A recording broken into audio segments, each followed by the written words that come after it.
Hello, beautiful people. Welcome to this guide/playthrough/backseating video of most recent monthly challenges May 2025. So this month, let's cut intro in about half, maybe more, and get almost instantly into action. So friendly reminder that it is generally recommended to have champion level at least 20, so we can draw champion instantly at the game start. Preferably, of course, level 25, so we can invest another common relic slot, preferably spell shield, and level 30, because, well, why not? So in this guide, we will have actually two webcams. I will not cut our webcam from stream. It will be about here. Me explaining would be around here. And about a couple words about content. So how things will be explained. I voice a challenge. I voice special rules. If I'm in time, I might also voice choice of a support champion if I actually caught it. Sometimes there is just no time. Sometimes it is just not simply worth it. Like there's no point. And just as a side note, when I was like a total beginner, I thought that choosing a support champion would be like completely different logic from what I use now. But I also thought that such type of content as monthly challenges is more like for intermediate players. So because of this, I didn't really plan or script any commentary on support champions this month at least. And really didn't plan to do it next month too, so I don't know. If you would like to hear about that, just let me know. We might actually do script a bit differently. After special rules, I will most likely say why I picked my champion and try to give general idea what in the fight and what we are looking at, such as what we are playing around, like Cataclysm or Dawn and Dusk, or what is a good common thingy right here in this encounter, like Mass Changer Relic, for example. This should firstly help those who have a like really smaller champion roster, so they could adapt and try to squeeze the most maximum of what they got.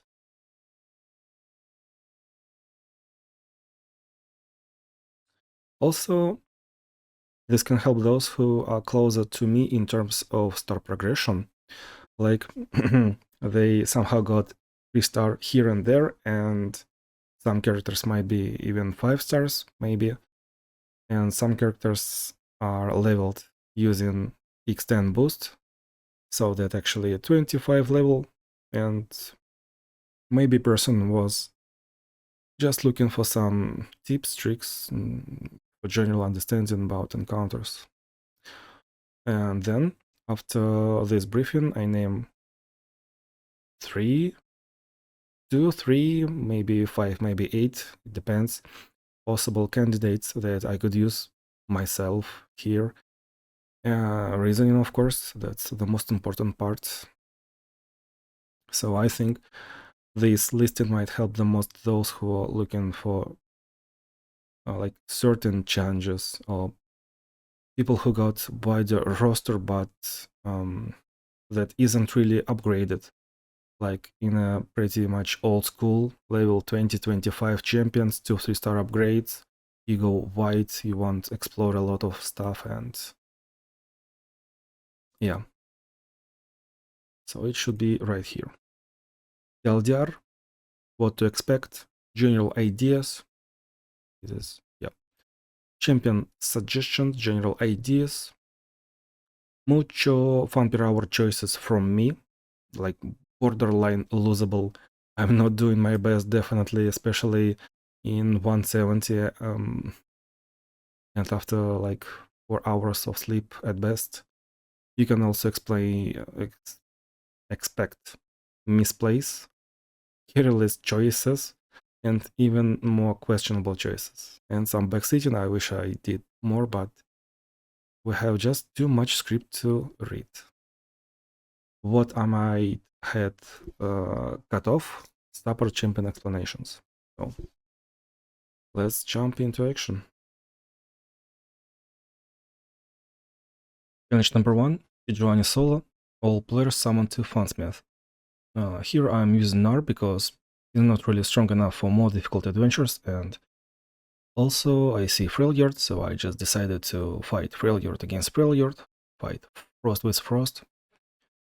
Sejuani's power Endure gives stats to every unit she gets, so that's definitely something to be mindful about, although she cannot really utilize that extra damage that she gets, just that one mana spell, Frostbite, and then deal damage if it's 0 attack. Here, Fansmith are like extra statted, 3/4, so that's not just something lethal. Nice spell, yep. This is definitely not the easiest challenge, although this is challenge number 1.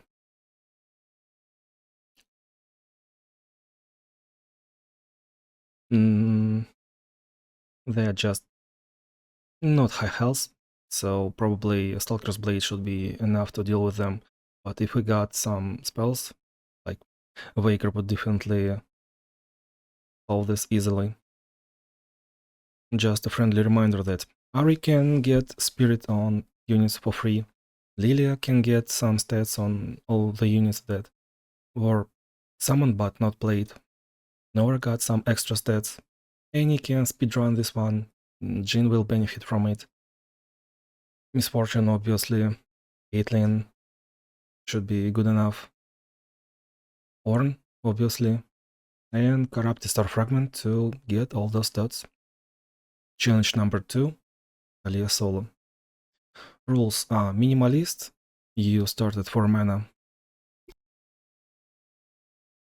And also both players summon a landmark that returns mana on first spell each round. I'm using Jin because that's just his favorite number.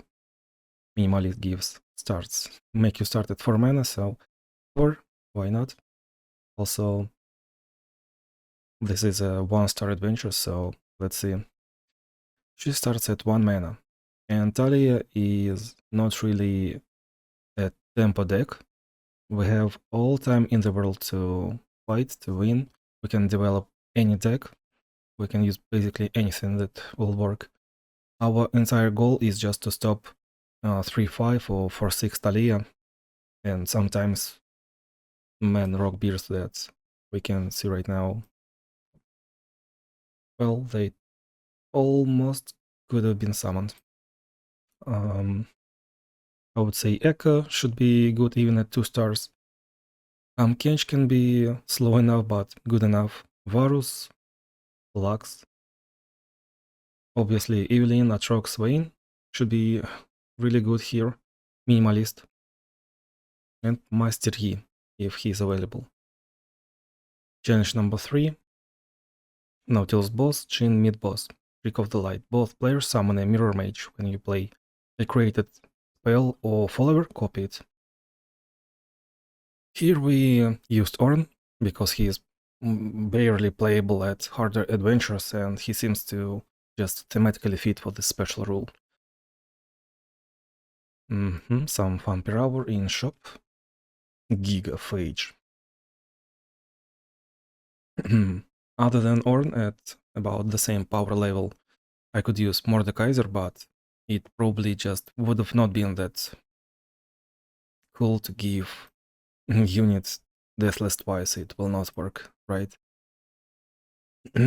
Although it would have been fun to see Mordekaiser against Nautilus. Battle of like giants. Other than Ornn for such Mirror Mage, we could use Kale, Victor, Augment, amazing. LeBlanc,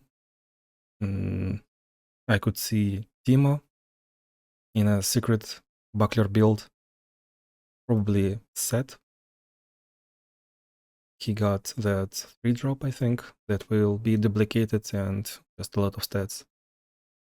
Coin is given every round, so a pretty good fit for set.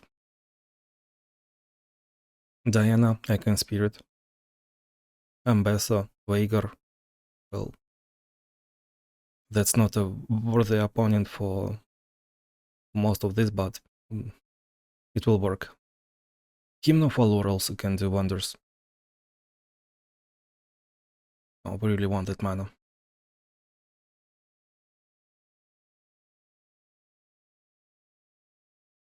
Death Step Diplomacy.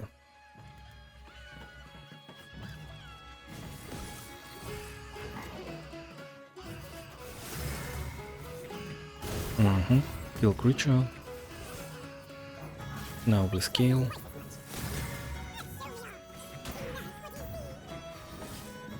Nautilus doesn't really benefit from Mirror Mage anyway, but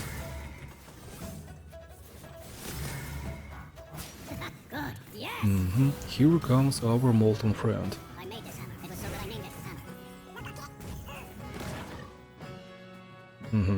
Don't play with food, buddy. That's more than enough, you can just attack. Well, he could not just attack.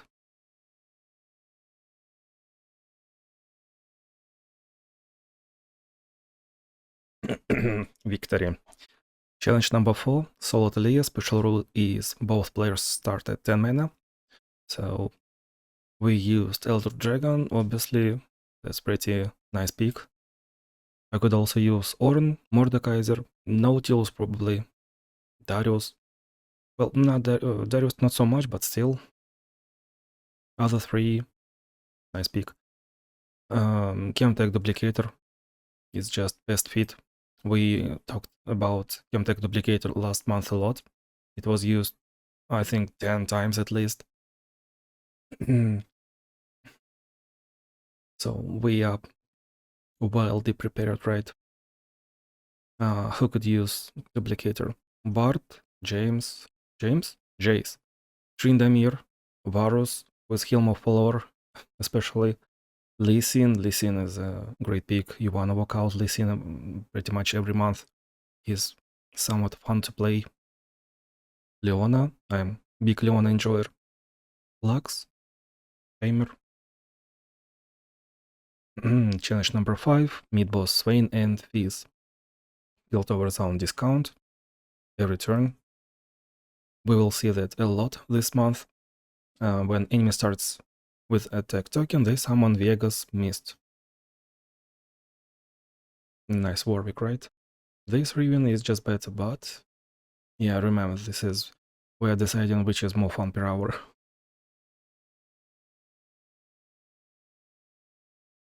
So basically, against Fizz, we want some early board control, although his deck is really weak. Every power that he gets can make him stronger many times, but in general, he's just weak.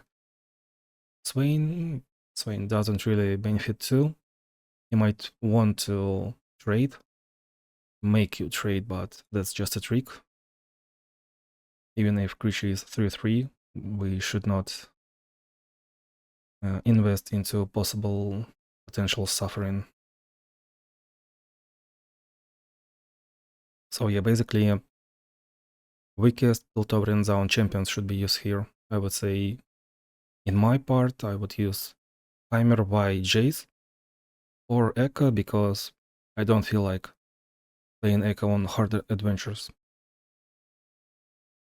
I'm probably just inexperienced Echo player, but also his playstyle.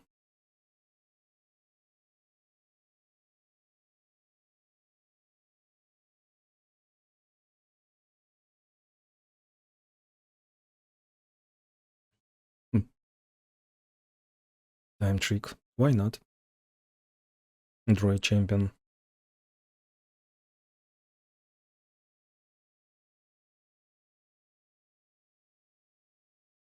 And this is dead. And we got another feast.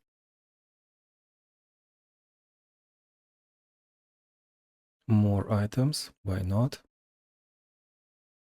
We got a pretty nice item, +1/+1.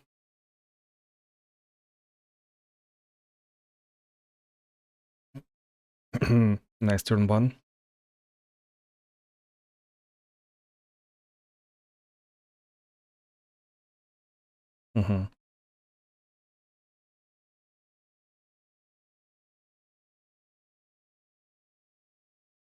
I mean, we have 2 deadly attacks next turn, right? 3 deadly attacks. Round 3. That was pretty good.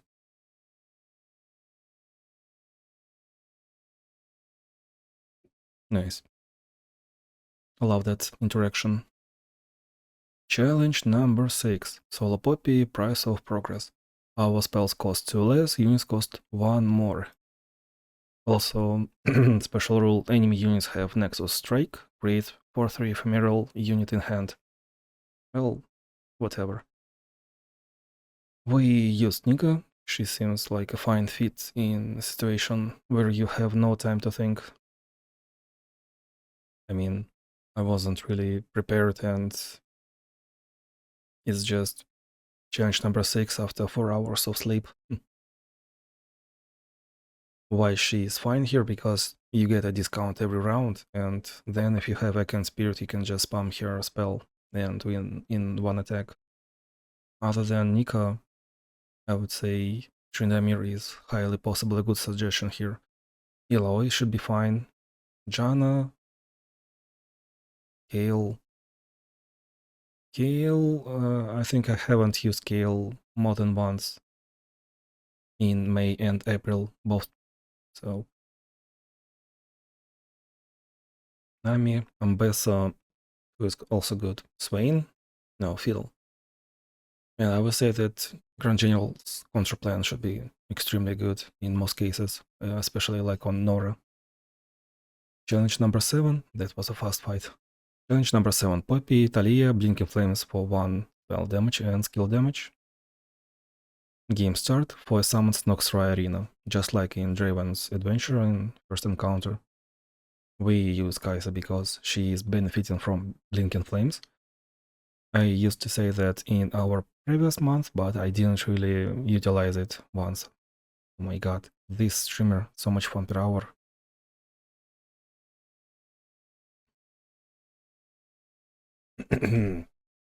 So basically, I think Kaisa is just generally really good in adventures and challenges where you get shop in a way.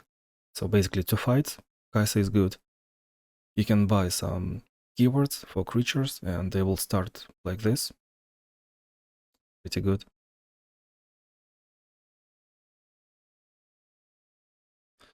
Last month or month before that, I used Lee Sin because this Noxtry Arena basically forces us to trade with him, but I'm like, no, you trade with me, you are forced to trade with me. So we are buffing 8/8 to our weakest creature, only creature on the board, preferably, right? And good business. Who else? Who else is good? Mordekaiser, Deathless. Like if you want some little challenge, then 2-star Mordekaiser might be a good fit.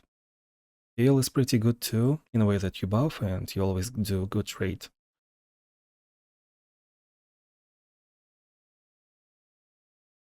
Alia Kaiso, Blinking Flames damage, Vex, Warwick, Vi, Jin, Misfortune.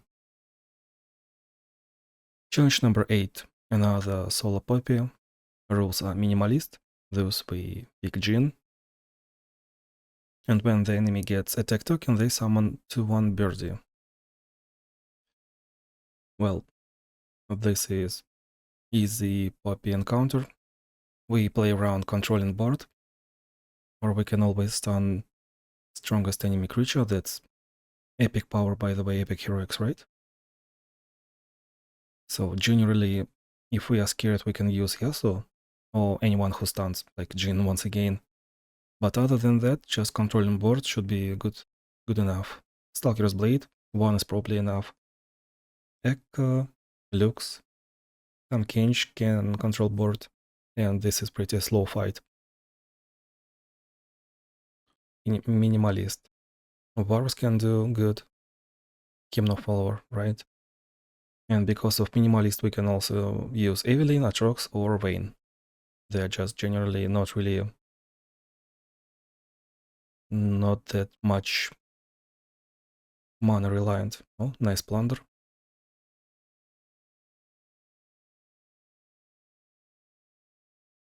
Hmm, 17, 15. Beautiful.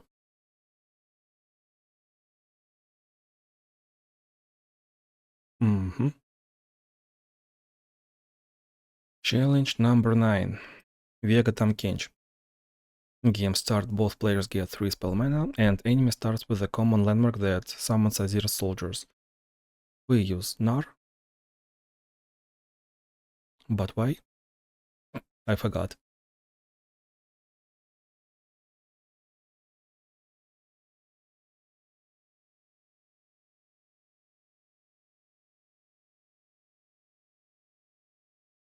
Well, other than Nar, who is also good. Basically, you want spell shield against Vega Tamkench if you are not really like out-leveled, over-leveled, overpowered. Kale can be pretty good in this too. Diana is a general recommendation against Tamkench and Viego. 30 health Viego, started 2 mana. We also got 3 spell mana, so we can use Ambessa. Did I say Kale? I probably did. I can see myself using Jace, because it's not really that rough of an encounter and we will benefit a lot. Lux, Luxie, why not? Vayne, Lilia, Garen too, but I would save Garen for something harder.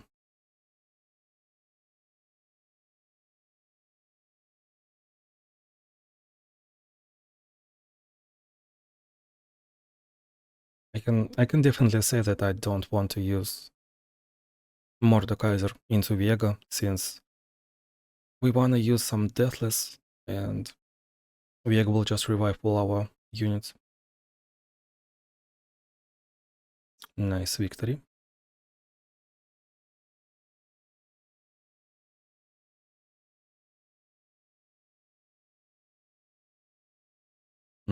Free mana. Sometimes you really wish you could play all these cards in adventure. But there is just no adventure, sadly. Okay, this one is not really that good into Nar. Aha, I see, so we can stun enemy unit and get some tempo early, but we really cannot. But that's 5 impact, dude. You really want 5 impact.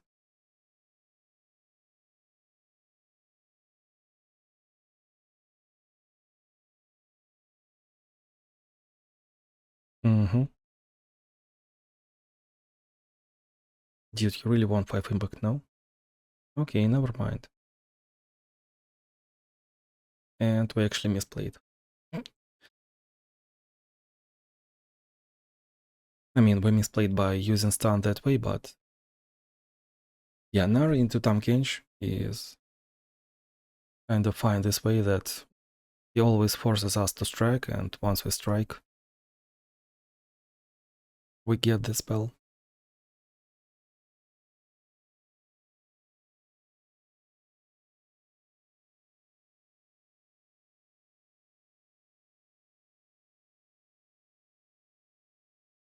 That's so weird to see, we are almost outvalued on board. Oh, he didn't block? Interesting. Challenge number 10, Aura King, oh my god. So, Soul of Fiora, our units have evolved, and opponent's first summoned ally will be given impact. That's not really rare power, right? In this adventure, we are playing mostly against Fiora in the first place, so we just counter Fiora's plan. Like, there is nothing else to add. We play King because he gets some keywords, so Evolve will work really nicely on us. Usually against Fiora we play around 4 mana Riposte, 3 mana Cataclysm, and we can always Frostbite, stun attacking unit. Spell Shield is sometimes really good too. Who can stun? Not just Yasuo can stun, Morgana can stun. Volibear Ash can Frostbite. Narjin can stun. Should be fine. But we are not really playing around Evolve that way. Here I just decided to play around Evolve and play Pro King. Once every month, why not?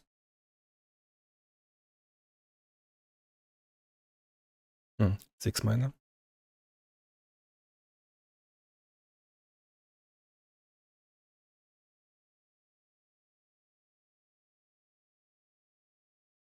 Well, that estimated quickly. Nice riposte. Number 11.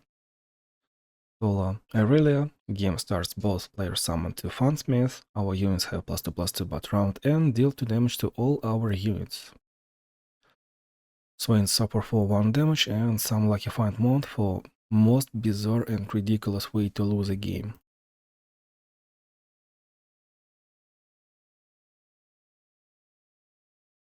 So one of really generally good recommendations against Fiora is, against Irelia is Kayn. Irelia cannot really control how she blade dances, so every time she blade dances we will just scale, heal to full, and this is supposed to be magnificent. What is that first strike? Quick attack. Other than Kayn, well, Kayn is just 3 stars, right? We can use Atrox or Vayne. They have tough units and giga stats if you have them at 4 stars. Atrox will also create 2 weapons instantly at game start, and at 4 stars you basically have 2 units that were given weapons and they are just insanely high stated. against Irelia, you can just generally use Veigar, and since we have 2 Fansmiths, we can just snipe Irelia for damage anytime. If you really dislike Irelia, I could say that Volibear is pretty good. You can just Frostbite and force a good trade. Also, you will get Sigils of Storm every time you kill the blade, the dance, the blade. Also, Pumpkinch can probably good since Swain's Suffer is only 1 damage, so we will actually outscale. We need some regeneration, it should be good. Ari can do pretty good. Lilia, Fiddlesticks. I would say that Misfortune. Yeah. Challenge 12, Lee Sin solo. No cards in our hand. We get +2/+2. And rule to stun our weakest unit at round start. Because of that stun, we pick Nora, so we can always have white board, and it doesn't really matter who is stunned. That +2/+2 is not what we are playing around anyway. Lee Sin is never menacing, so this should be an easy one. We are basically playing against Lee Sin outside of Draven's adventure, so he doesn't really get overwhelmed at round start. He cannot dragon kick into damage via overwhelm fully. Without that, he is not much. Like generally, you just go wide, you get 1 blocker against Lee Sin, some sacrificial blockers, and you outscale. I could see myself using Kindred about 1 year ago. Yeah, something happened probably. I was like 3-1, I thought 4-2, and then I see that I misplaced my fingers, scissors after corrupting star, corrupting star fragment.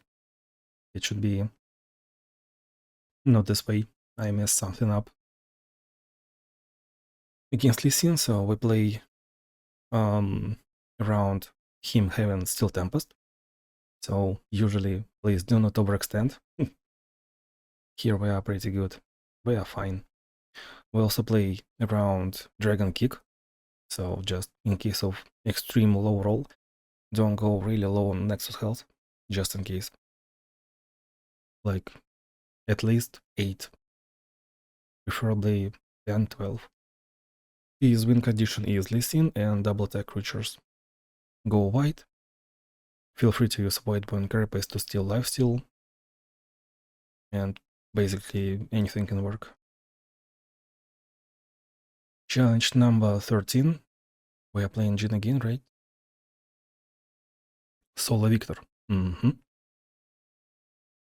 Minimalist. For mana, we are playing Jin. Unstable technology grant a random keyword to the first unit. Oh, that's a rare one.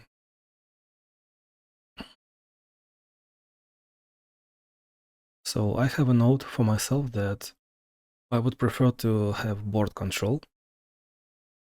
Probably that's a little bit unclear since Victor has spell shield. Victor can high roll elusive.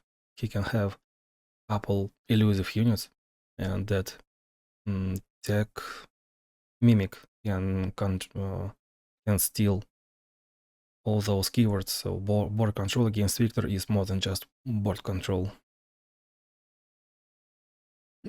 Once again, since this is minimalist, we can use Evelyn, Atrox. They are not really that mana dependent. They have discounts. Evelyn can just, all she needs is 4 mana anyway.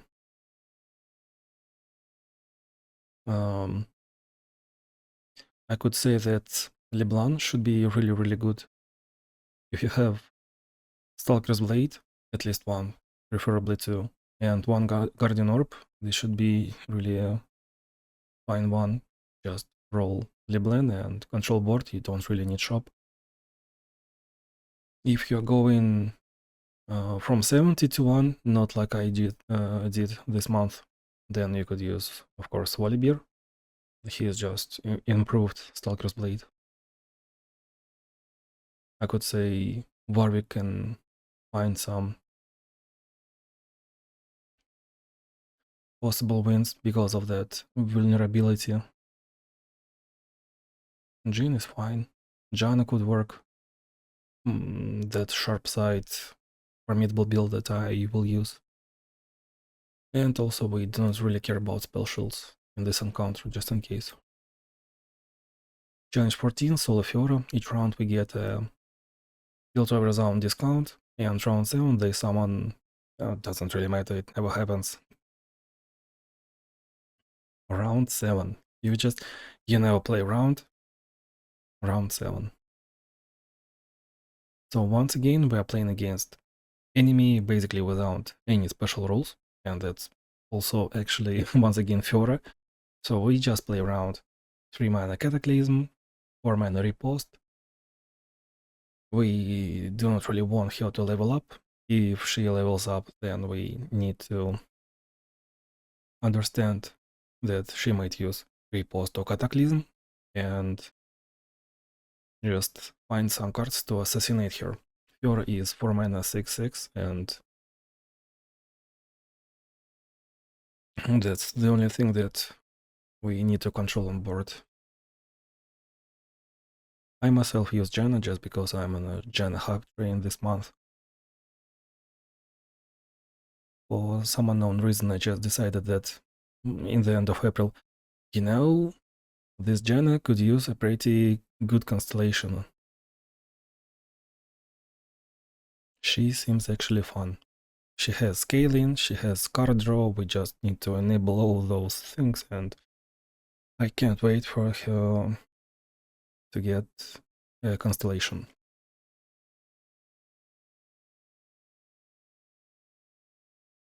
Who can control board too? We just said that Warwick, Volibear. I would say Caitlyn is pretty good at board control, your traps. At 3-star, Caitlyn is really, really good.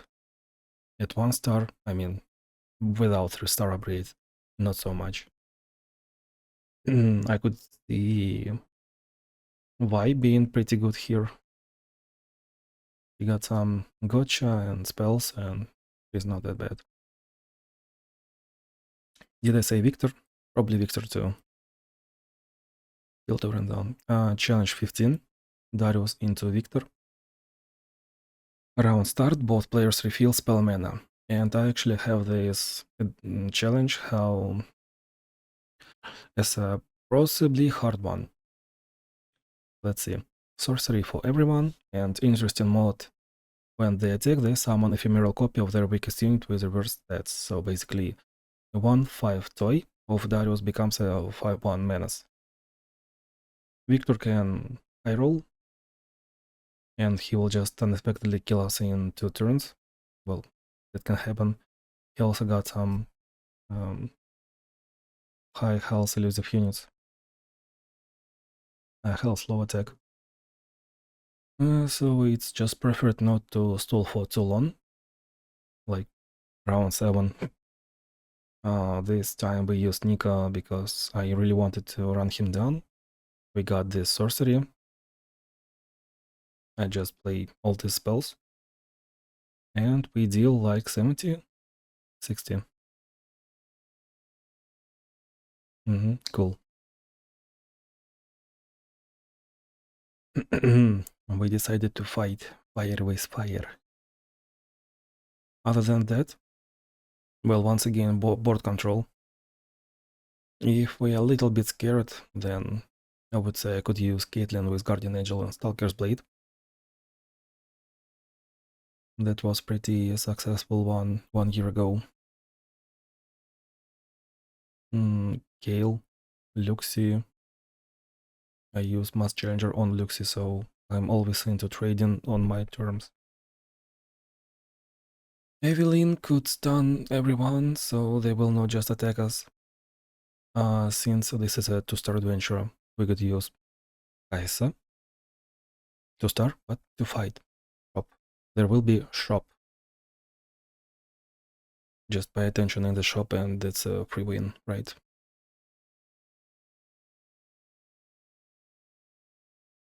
I could see myself using Nasus. Garen, Misfortune, or you can just run them down the way I did. Alice, Gwen, Jax, Diana, Needle with Scissors. 16, Karma Solo, Failure Discount, enemy units have Tough. For some reason I choose Ornn and let me check what I'm... let's support. Double attack will be skipped, right? Because, yep. Like, we already have finisher, why do we... Yeah, that's no use of the double attack.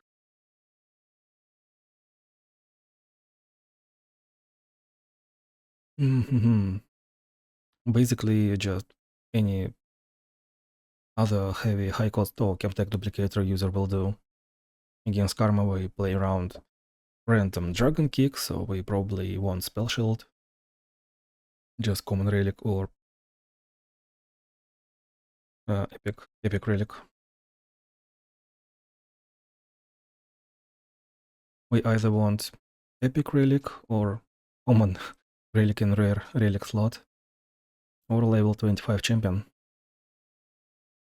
That's the best case. I think here I understood that I actually kinda misplayed. I didn't really calculate failure discount. Like first I decided, oh, Volibear, failure discount, it will work, and then I completely didn't really play around it, but I thought, I said to myself, well, it doesn't really matter, I will just win in another attack. Because we know that Ornn deals like 50 damage easily because of Spectral Scissors. Oh, look at that one. Yeah, nice.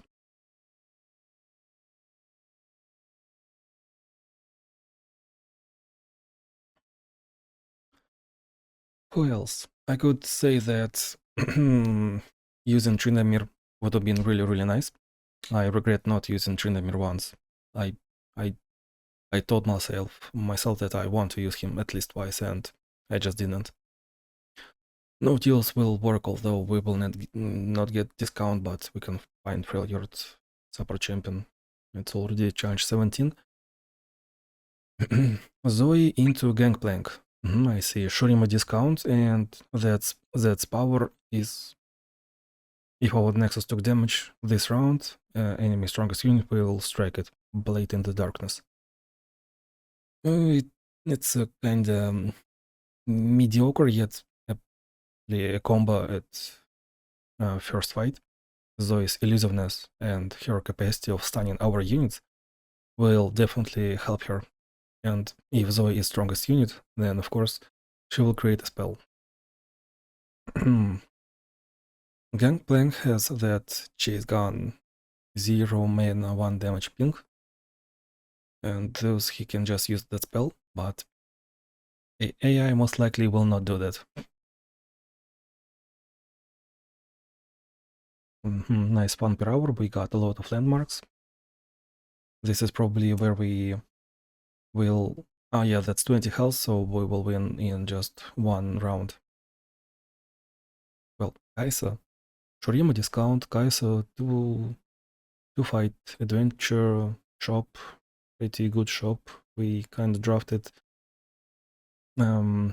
mediocre super champion, but Power Reef, my beloved Power Reef, it will work out.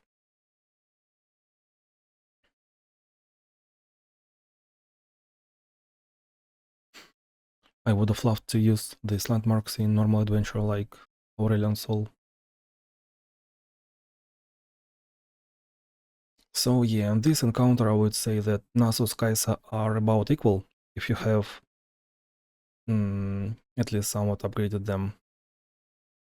And Talia is, out of these three, is the worst, since she doesn't really benefit that much from shop, in my opinion.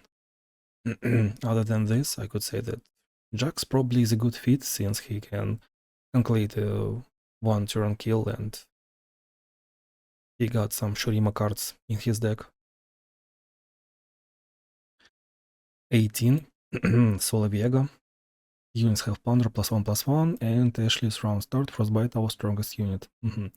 So because of Frostbite we are using Jenna. We are not scared of being our attack lowered to 0.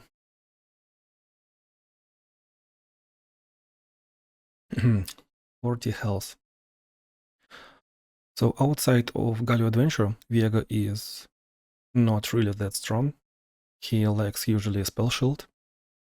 He cannot really create infinite loop of kill unit, draw one, or create that spell in your deck. It just doesn't work. So we're playing against weak Viega with Ashes power. Frostbite means that we are weaker in attacking than usually, unless we're using Formidable Relic. And yeah, you can see I'm a little bit fan of this gen with Formidable. I just, if I can use it, I will use it. Also, we can solve this challenge by using Fiddlesticks and his alternative win condition, or Vex if she has 4-star upgrade explosive finale. It's really good into Viega. Oh, whiteboard, like Nora, Ari, Lilia, Nika, and there is already challenge number 19. Karma, mid-boss, and Fizz. Game start, all players start with 3 spell mana. Round start, give enemy strongest unit +1 power for each card in our hand. So enemy got 1 giga high power unit that we want to either disable or block with a sacrificial blocker. On Karma we have 10 mana, and Fizz is really a weak deck, so it's like Ezreal Adventure. Karma mid-fight, we want something heavy, mid-rangey, and then we are fighting against like early game elusive aggressor that's We just don't really want to get lost, and everything will go smoothly. Either way, having spell shield here will help us. I, for some reason, decided not to use it. Rare case of me not using spell shield against Ionia. I guess I really wanted to counter Fizz. Expected myself to win against Karma. What else? Why could I choose Luxie? I chose Luxie because her barrier spell, so enemy gets tons of power, and I'm like, I will not use a sacrificial blocker, I will use any blocker and I will give it barrier, and it will survive and trade will be good. That's it. Other than this, I would say Yasuo will work perfectly because enemy can have elusive, high power elusive unit, and there should be a way to counter that.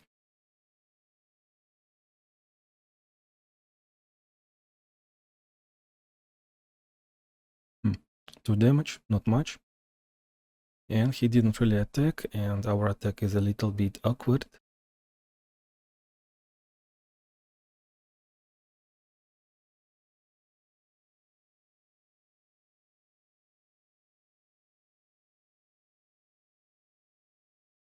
I mean, we have double attack.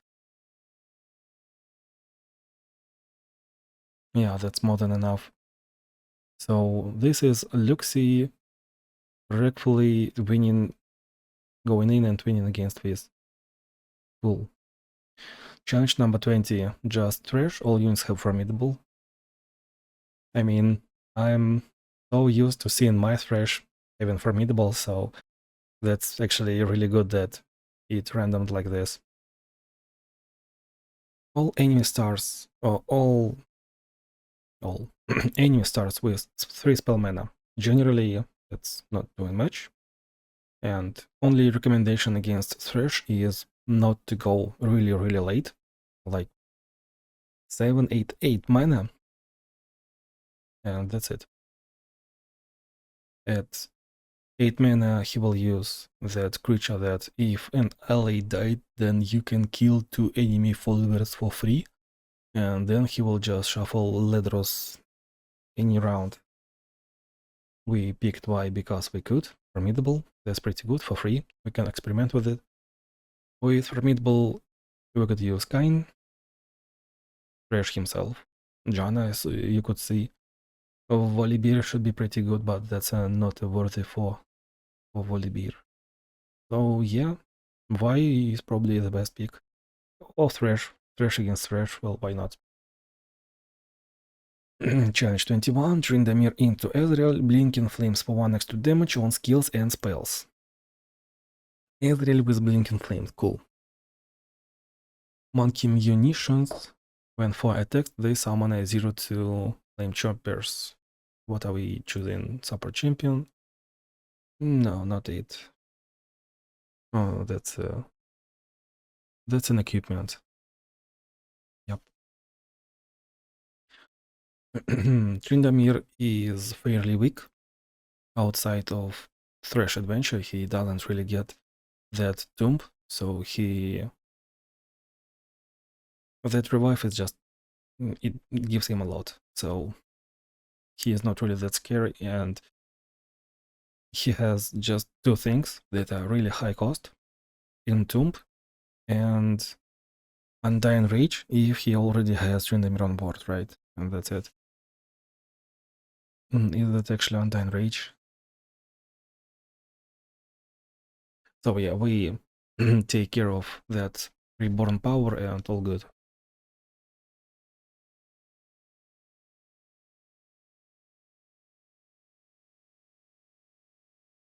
Lifesteal.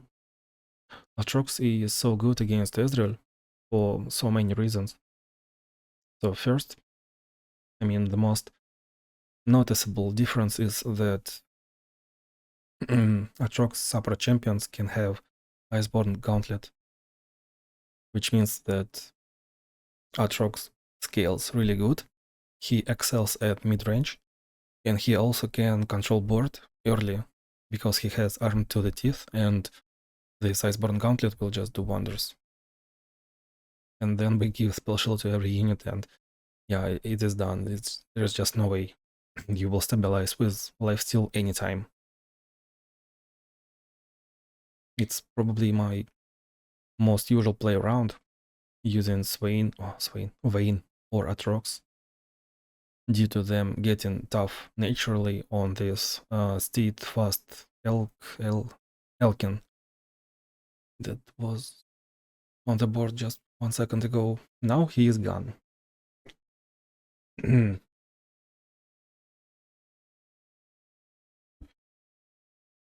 Nice. Victory. Noteworthy is the fact that Ezreal is elusive, and I would say both opponents could actually outwit us by using by choosing their blockers.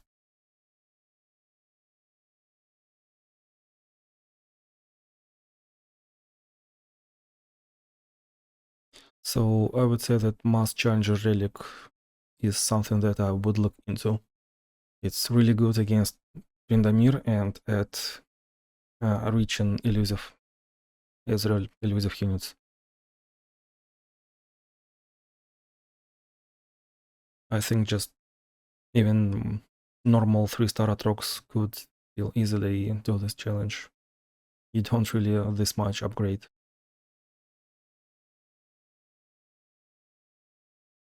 Welp, another Iceborne Gauntlet. If we want to make it more explosive, I would say that obviously Volibear is my choice, one of my favorite choices, right? Fiddlesticks works really good against Tryndamere's special rule, and also Fiddlesticks can gloom elusive units, and he has elusive unit himself, which really helps. And usually Ezreal doesn't have fearsome in monthly changes. I don't know why, but it doesn't. Also, there is pretty neat Ari tech with bucklers. I think I will show it later. So this should have been really, really nice show of force of that Ari build. Challenge 22, Swain into Azir. Arcane Emissions. Game start, 3 spell mana. Dude roll. Game start, 3 spell mana. Roll special rule when enemy attacks, give our units -2 mana 0 this round. So Swain doesn't really benefit from special rules here in any kind. Azir can create a pretty odd situation where he summons that one cost body that will instantly attack, and then it will happen again, and then he attacks naturally, and we just cannot trade. Our units have -6, -0, but that's it. That's a 1-round case, and it will be solved in next round.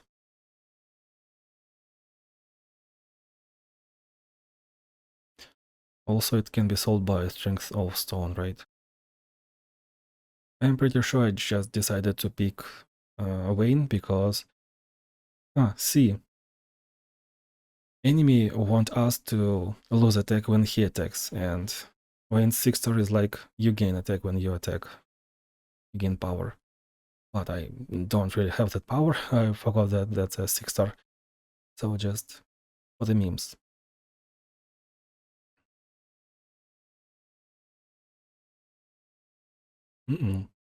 Okay. I could also see myself using here Kale, because we get 3 spell for free. Ambessa. Victor should be pretty good. Lux. Lux will scale fast enough, and she will attack in 1 round, kill in 1 round. Diana, Nidalee.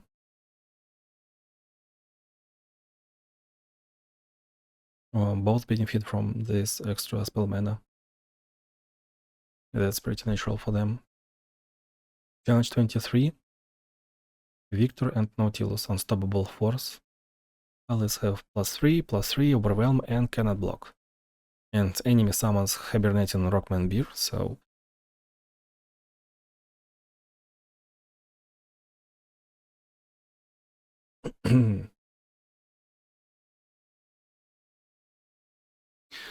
it actually makes difference what we're buying in shop. Basically, we want support champions that have free stuff or or pretty much low cost go white, since we will have +3/+3, right? Ideally, Bilgewater support. I think it's a pretty high case, high chance that we will get 1 mana summon 1 cost creature, 2 mana or 3 mana summon 2 1 cost creatures. That will help a lot. Entire idea is to kill enemy in maximum 2 attacks, otherwise you are supposed to concede. Because he didn't really utilize this buff good enough. Crown Guard Inheritance is best in slot.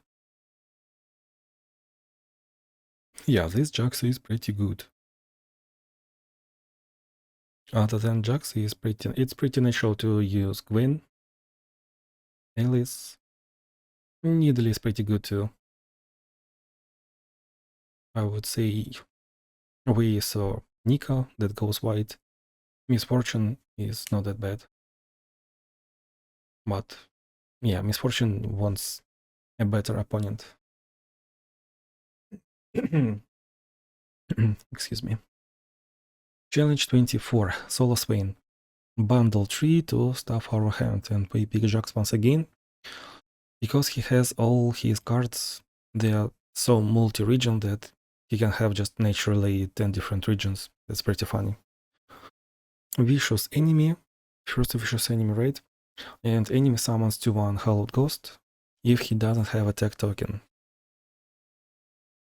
Just basically normal Swain that will have an extra mana gem. That's it. So Swain is 5 mana.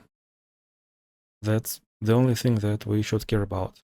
Like, I'm even hovering that he will summon Swain.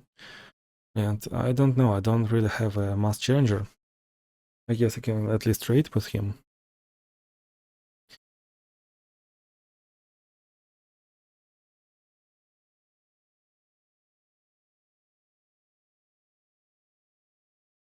Well, even when he doesn't really trade, we can just win by playing all the multi-region cards.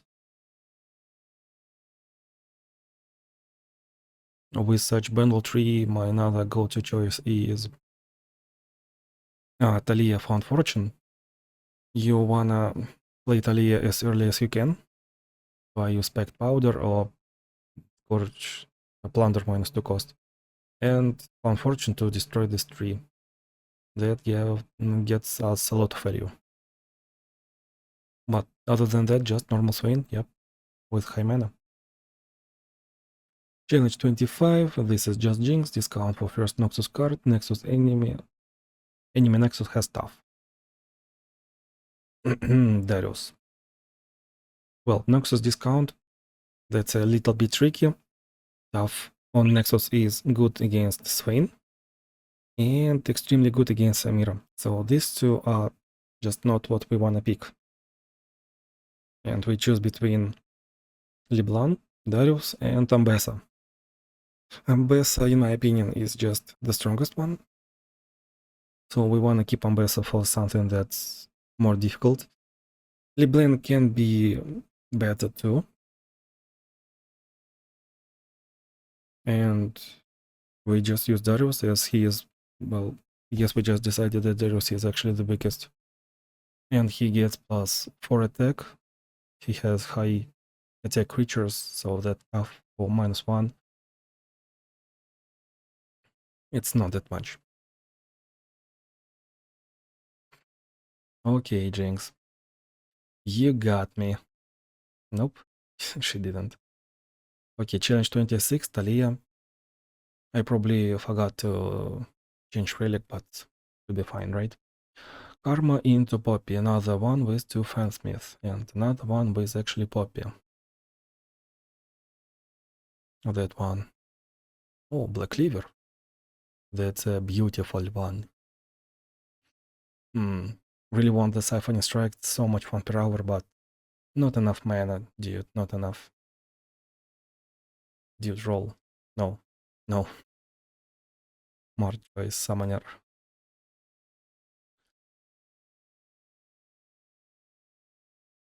So 2 fansmiths and rare power to enemy summons Warlord spells and steals mana gem upon completing it. That's definitely what we should be careful about. That can be really deadly. Not on Karma, but on Poppy. Also, this is double Ionia, so we really want Black Shield. Once again, I didn't change Relic for Black Shield. So I guess that's like strategical misplay, which usually doesn't happen with me. Talia Kaisa to synergy with 2 Fansmith, if you level Talia right. Lilia, Ari will get stats to this Fansmith. Any Nika can just do a ping style with a Dreadweight Chase Cannon Chase Gun. And probably if I could, I would change Relic from under -2 cost to Mass Spell Shield. Just in case. Oh, that's epic for +1/+1. That's not for +2/+2. Or is it?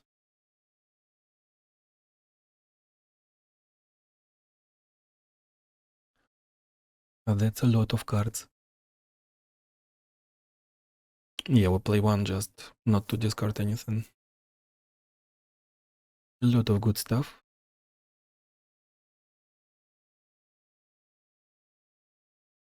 I really wanna get the Talia on board. I really wanna attack. I really want landmark and more units on. Well, doesn't really matter. Yep, doesn't really matter.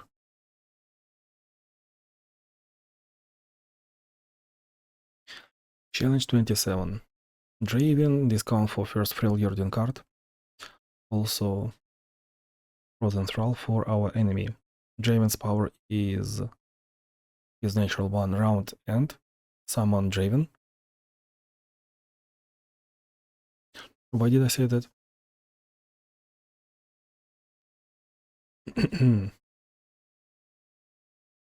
So, what should I say here? When you get that power that will summon Thrall in 5 rounds, do you actually play around it? You normally do not. So, probably you shouldn't really care here too. And that's a pretty nice Sejuani, I would say. I guess Freljord just wins against Noxus. Top check. So yeah, we play an Ashe because Draven is round and summon Draven, round start, Frostbite. And probably Volibear is a lot of overkill, and Ornn might be way too slow if you do not have many epics. So Ashe is just a nice fit. Nice fit. Challenge 28. Karma into Misfortune. Unstoppable force for +3/+3, overwhelm, and cannot block to our units. Also, 4 draws to it game start, it's just whatever. I probably wanted that lifesteal, to give lifesteal to my allies, to share that lifesteal to all the little spiders. And we also got double attack. Alice power is when you attack, give your spiderlings keywords that your champion have. Oh yeah, they will get that double attack if one of your champions has it. That's a lot.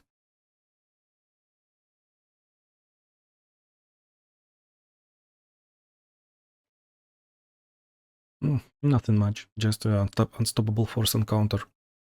Gwen, Jax, Alice, Nidalee, like always. Yep, that's 2 mana, 2 creatures, almost 10 attack. That's a lot of stuff too, Shadow Totem. Also creature died, so Spiderlink was born. That was unnecessary. And suddenly minus 68. Nice. Challenge 29, single Caitlyn. Savage Mysticism. Round start, each player gets a mana gem. And a questionable buff cap on a random card. Yeah, whatever. Let them have it. So against Caitlyn, we usually pay attention early game, and that's it. We just don't want to lose any combo pieces in a way. So yeah, that flash bomb could have gotten something. Nice. I'm not done with you.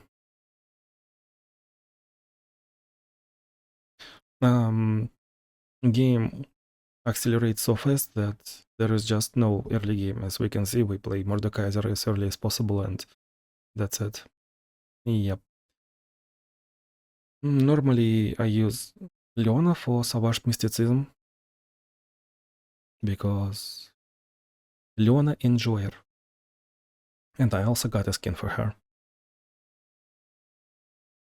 Anything works. MTech Duplicator is best choice. I used Mordekaiser because I just wanted to use him once a month. That's it. Ornn, Mordekaiser, good fit. Challenge 30, single Sara, Butcher's Block Plunder is +1 for everyone. That's an interesting. Let Mr. Streamer think a bit. Roll once, roll twice, and again. Whom are we fighting? Okay, what else? Death is like the wind. Oh, you picked that one. When we play our first unit, any unit, by the way, each round, stun it. Captain. So Misfortune got one of the weakest decks, AI Misfortune. So basically anything works. I might just use low-cost jobless champions with Buckler at some point. I probably will do it for the memes if I see Misfortune at least twice. Here I am investing Misfortune just because I got like no job for Misfortune and I didn't really use Swain and a lot of strong cards last month, and I feel like I just got a lot of good champions and I can meme like this: Misfortune versus Misfortune, Frail versus Frail. You got me. You got the idea. Challenge 31, single Kaisa. Cyan. Yeah, there is logic. Oh, here we kept one good choice, and I'm like, that's a Titanic ally now. Yeah, that's funny one. Single Kaisa, Fortifying Frosts, discount for Freljord, and Beyond Mere Flash is Victor's +1/+1 for every keyword. And Kaisa has a lot of keywords. So because of this high potential high roll on the enemy side, I just decided that I do not want to mess around. I'm gonna use my strong Freljordan and we will see how it actually looks like. I will not risk it using Ash. I will not risk it. And there is probably also a pretty reasonable chance to lose with Ash, even with Manaflow. Like if Kaiser goes white, turn 1, this Poro, barrier, another creature, and she is a wolf instantly, and she uses some good things, and someone might even use Jinx here. I got this body. Yeah, pretty nice. We could also use Found Fortune on Volibear. Oh wait, I mean I used it, right? I changed it. I usually use spell shield or guardian angel. I probably didn't use guardian angel here. Because Kai's spell shield against Kai's works in a way that you will block everything. Change 32.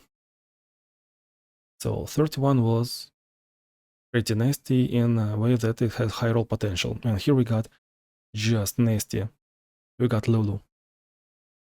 Lulu into Gunplank, Dying Laughing is a free prankster 0-10 prankster for everyone. And updated power overwhelming, so this is actually a pretty terrifying challenge. I didn't really remember it. I guess I was lucky. I use Oath of Guardians, I see. So yeah. Lulu, 30 health. Oath of Guardians. Adoribus. Cannot target champions, so I'm always picking Oath of Guardians. If you do not have Oath of Guardians, I would say that if I didn't have it, I would try Fiddlesticks. We did it last month and it wasn't that bad. It worked actually like a charm. Probably it will not be as good against Gangplank in a way that you have to defend and you probably want to stall and not attack. Since you don't want to trigger Dreadway, you might just wanna win alternatively by burning his deck. I do not recall what's the deck size of Gangplank.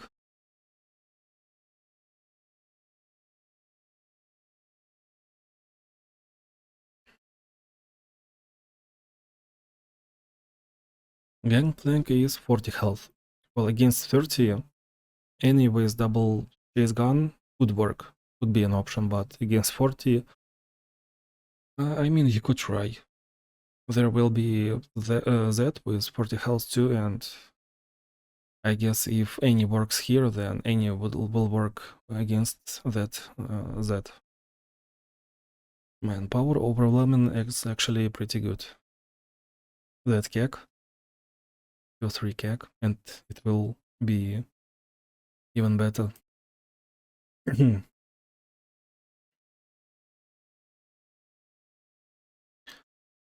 When I was doing challenges on day 1, I usually used 3-star jugs with equipment against Lulu. So Lulu what? So equipment is pretty good against Lulu, and jugs can one-shot Gunplank. But power overwhelming seems like a really good one. 3-4 keg. That's just funny.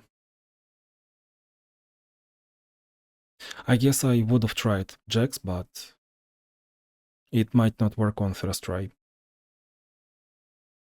I guess I could use Vex as alternative win. We can gloom everything and we will just kill everything, and at 4-star upgrade, explosive finale, we will just win. Other than that, probably we can rush them down with Diana, Alice, Gwen, like it's unstoppable force, but it is not. Next one, right? Challenge 33. This is just Fizz, Empire buff all this one. And Trindamir's Undying Rage. This just was so much harder than expected, I actually lost confidence. At Challenge 20 we were using Luxie against Fizz, and it was so good that there were just no doubts, but here something went wrong. So 3 mana, and he got 3 creatures, and he got 5 creatures now. And I'm like, what? What is going on?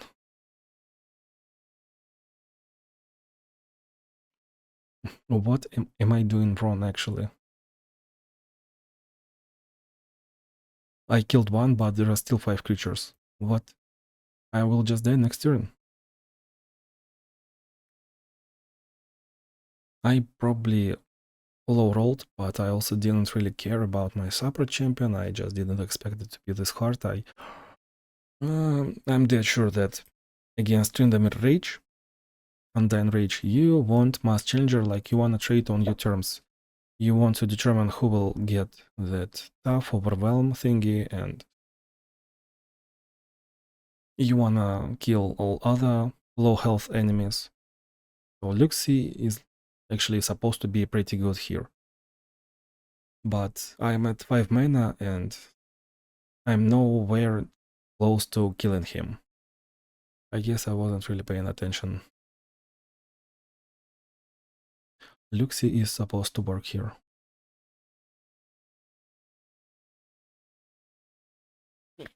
I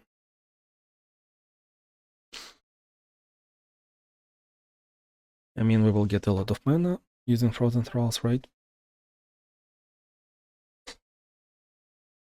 Who else could work? I can see myself using Veigar. We can kill this 3-1 Octopus and waste Undying Rage and kill this. Right? Correct? Correct.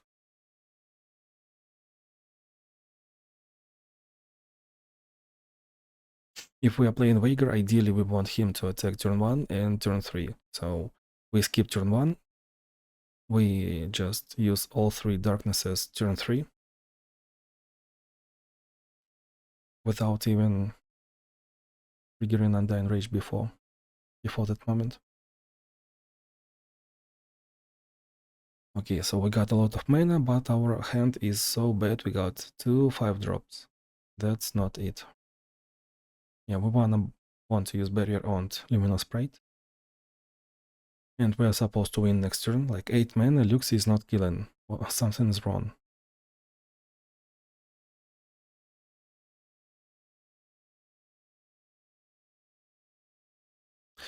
I think probably Samira in my way, in my playstyle, would be really good. I use Samira with a Mass Challenger, first strike.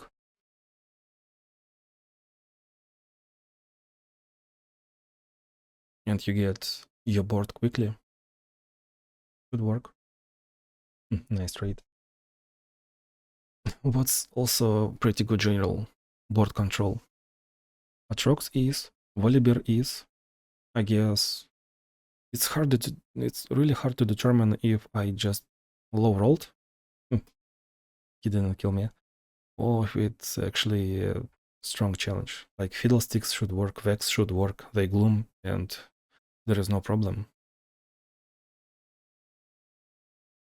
Elusive, Sharp Sight, Buckler Tech should work. Nora should work. No, Nora shouldn't. Yeah. Challenge 34, I'm Kench.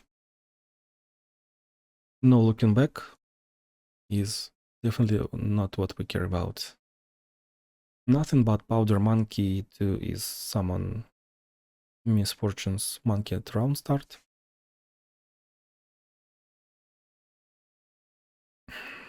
Well, we're basically just playing against Tam Kench, right? He starts at 3 mana. Tam Kench is 4 mana, and we just play around him, eating our creatures anytime. In this case, Vega is pretty good because we will just scale to infinity, and he will not be able to consume Mist, he will not be able to consume Vega, and we don't even need Spell Shield at this point.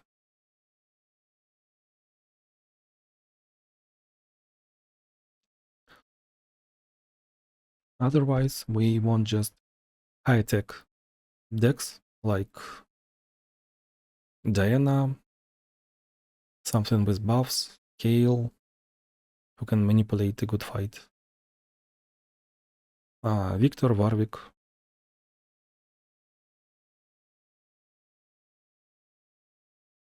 Nice, Cataclysm. 35. Soul Azir, Chronicle of Ruin, round start, kill all units, then revive them. Vicious enemy is kinda whatever. What's upper champion? Another Shyvana, another Ekka, and Jarvan again. Well, Deathless Shyvana, right? Why not? Darius Hammer H. So normally one of the most standard ways to win with Chronicle of Ruin with this special rule is to play a low-cost champion with Guardian Angel and Guardian Orbs. Like basically any 1-2 cost champion such as Nila, Ari, Ima, even Diana, Wells, something else, someone else. You play this champion, you will skip turn 1, you get 2 champions, you get a lot of epics on your cards, and you just outscale, outvalue in no time. And you don't really need any epics at this point. Epic relics. General champions to avoid is probably a different topic. I would definitely try to avoid Illaway, Thresh, and Nasus, since all their scaling will just go to waste. Oh, that will be funny. Game will play us. Ding ding ding ding ding. Yeah, Deathless Slow works like a charm.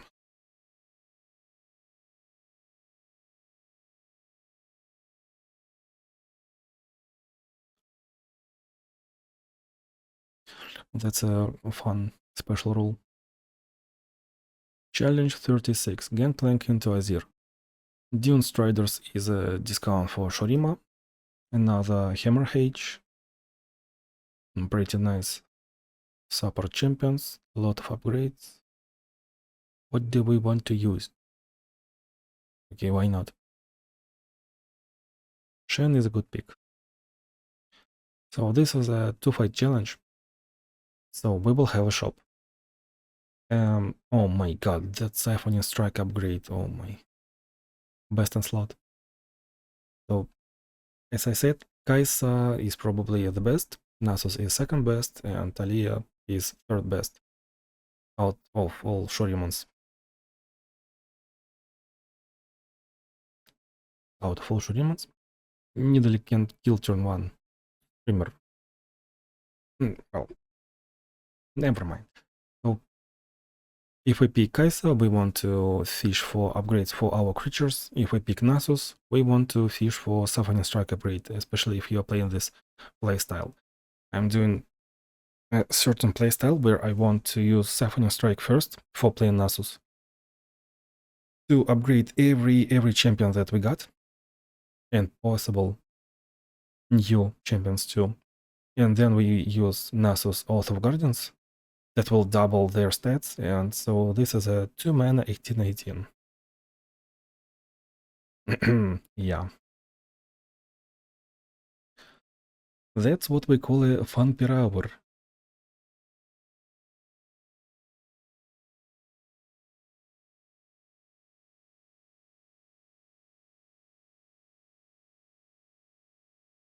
That was Gunplank, right? So, guys, Nasus is a little bit better than Kai'Sa at killing in one turn because of that scaling, but still, I think Kai'Sa should be a little bit superior. And this is not wrong challenge. This is not difficult. Nasus is really good too. And Nasus can scale off Kex. Good. Jax can be good too because he has Shuriman discount. He is supposed to kill Gangplank in one turn.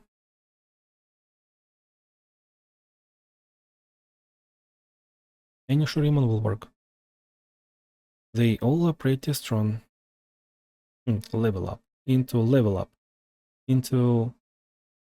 Why did I do that? That was a huge Leona. Challenge 37, Darius. Combat awareness. Everyone has scout. Also, enemy has Victor's Beyond Mere Flash for +1/+1, but luckily it is just Darius. This is not Kai'Sa that will have tons of keywords and will have even more next turn. Darius has overwhelmed himself. His other units, do they even have one? He probably has some fearsome 6/5 unit Oh, yeah, they have scout, that's +1/+1, and that's it. Oh my god. Okay. We just kill him. We play around scout, so Diana, Alice, Gwen, Diana, Alice, Jax, Corrupted Star Fragment, best in slot. Evelyn, Yasuo, crowd guard interference. Challenge 38. Gangplank into Lulu. Again, Lulu. Tranquil Mind is discount for the first Ionian card. Brenda minus Rage. That's fun stuff. Yeah, so Lilia.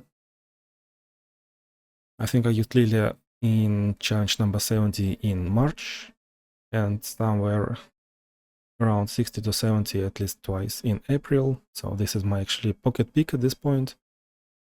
I usually play her if I see gain 3 spell mana game start or at the beginning of round, but a Ionian discount will work too.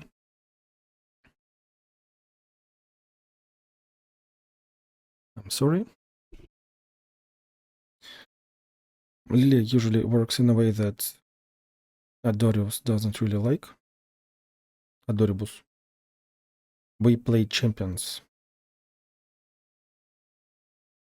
We just juggle Lilias. We sleep Lilia, we summon another Lilia, and so on. Best way to play Lilia is probably first you want to have a lot of Lilias, so you can play at least 2 of them. Stalker's Blade will enable board control, and Guardian Orb will enable some pretty ridiculous scaling, so she's a really good one. She can get from a lot of difficult situations.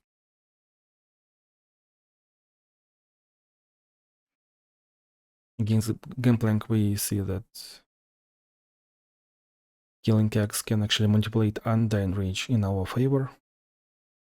Oh, this upper champion, I actually remember that I could have picked something better, but I decided that Sivir is... she's fine. She has double attack, and she will always be a level up on summon, just because of this encounter. So I play Sivir, she levels up, she attacks, and we all have double attack.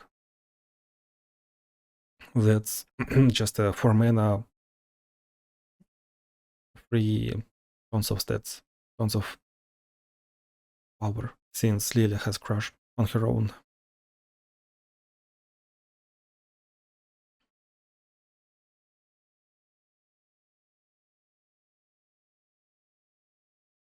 I guess this shouldn't be really that hard, right?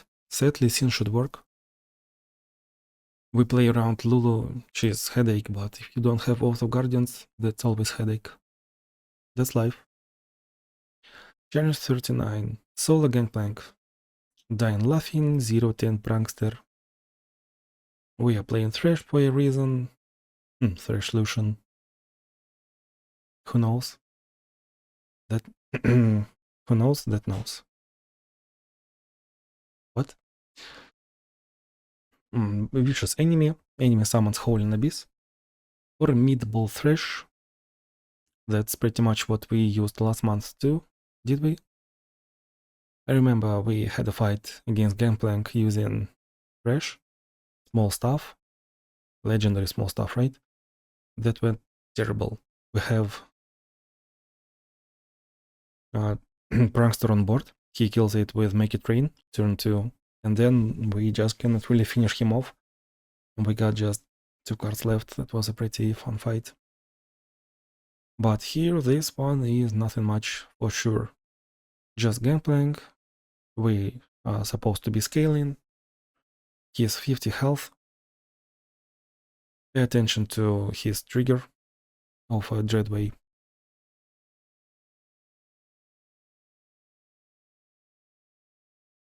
I guess if you have Strength of Stone, then anyone will work. You will have this terrifying creature on board using anyone. So if no thresh, we just play around the Dreadway summon and try to kill him into attacks.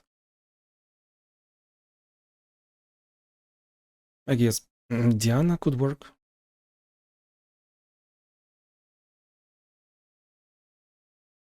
Yeah, I would use Diana. Jax. Basically anything that overwhelms.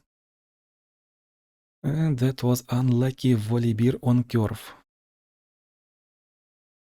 And I'm like, what am I supposed to do? I don't want to sacrifice Thresh. And all my bodies are formidable. And he has Dreadway, so this Volibear power actually does a lot of damage. Insane. Thresh just decided to kill Yushin. Funny. Challenge number 40. Just Victor. Celestial Guidance for target discount, and that's played in the darkness. Well, this is just Victor. Victor. We know Victor can high roll, but these powers do not really support him. Victor scales, and best answer to scaling is like scaling 2 usually. If you wanna have fun. If you can just one turn kill him, yeah, sure, go for it. Not my style. I wanna use this target discount. Morgana. Why not? Leona. Probably a more confident choice, especially since there was a constellation for Leona now. They both can stun Victor's spell shield elusive units. But if you have Sacred Technique, Gale probably is just superior to both of these choices. So yeah, we got this. Argonian Champions, pick one.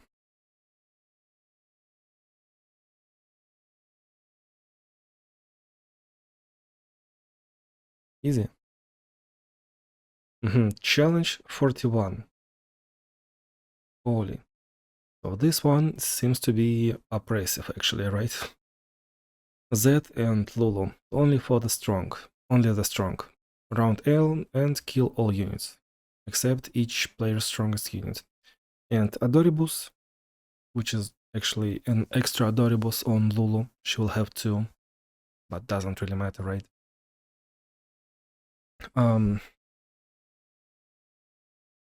So historically, my personal all-time favorite choice here is actually Kindred. Back in the days when there was no constellations, Zed and Kai'Sa were my top two nemesis, and I always underestimated Kai'Sa. She ruined my 70-70 without defeats at least twice. And I always low rolled against Zed.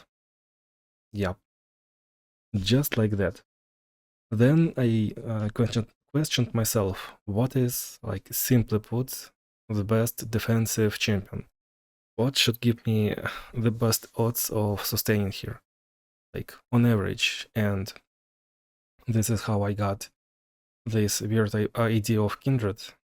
And I even used Kindred against legendary small stuff Z last year. Not anymore. Never happens. So it basically just always worked for me.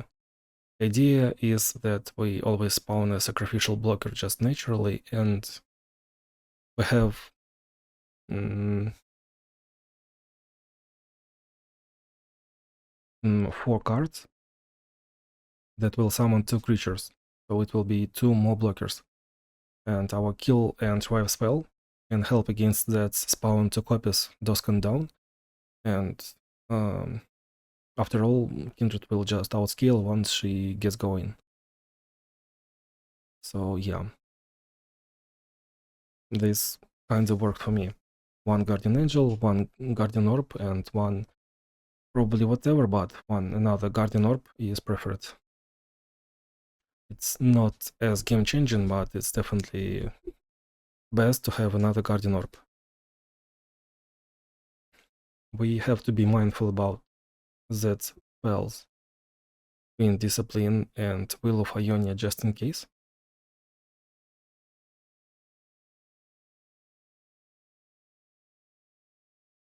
Guardian Angel, by the way, helps just on its own. You will have another revive, so you actually have 3 tries on this challenge.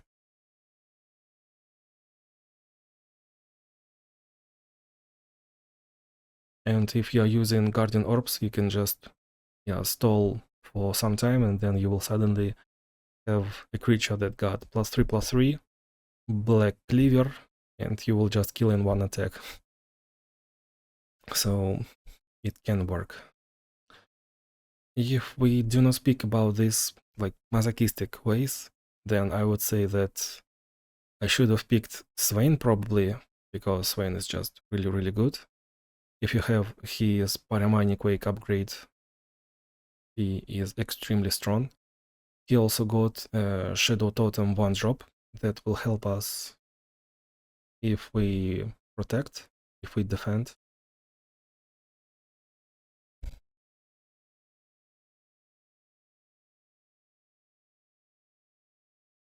Okay, finally we did it.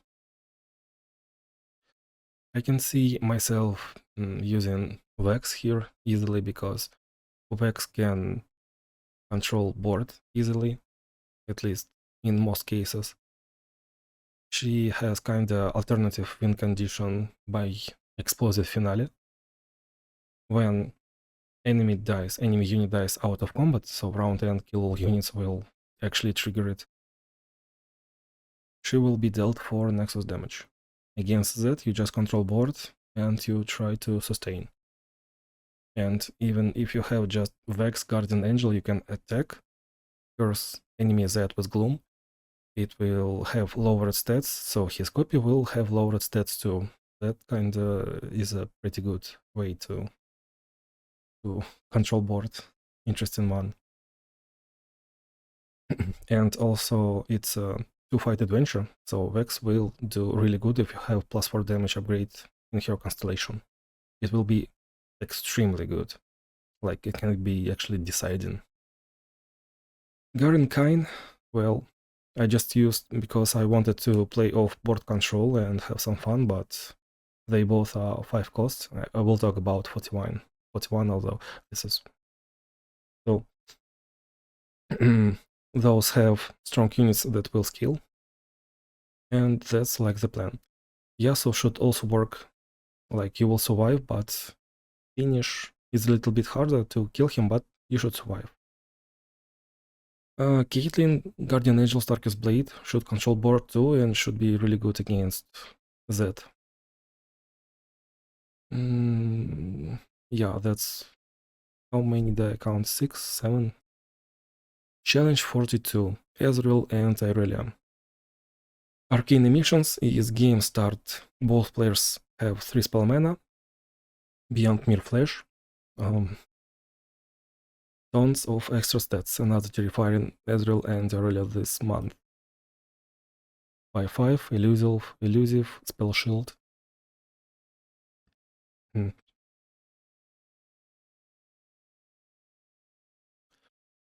So we need to say it right away. Ezreal will start at 3 mana, but Irelia will start at 2 mana. I don't really know why, but this is the way. So Irelia cannot really play Irelia right away. And we probably actually shouldn't be that nervous about her attacking us instantly if we have like 35 Nexus health. We actually have some time. Ideally, we want to attack second, and that happens. Also, Ezreal had 30 health and Irelia has 40. So this might actually be playable for Chase Gun any build.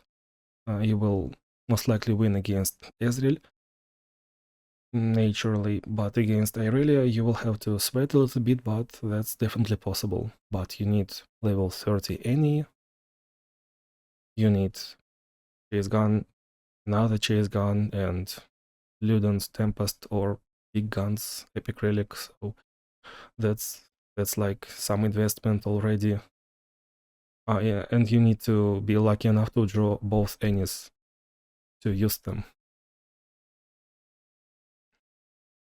or find Shadow Totem or Deathless. Back in Spirit, Welk Living X Nico should be also good. Atrox Kind should be able to stabilize. Both that Lifesteal Evelyn should be good. Man, I'm not in time to say so much stuff. Maybe Sharp Sight will solve this, but I didn't really get to try it, that Sharp Sight Buckler build.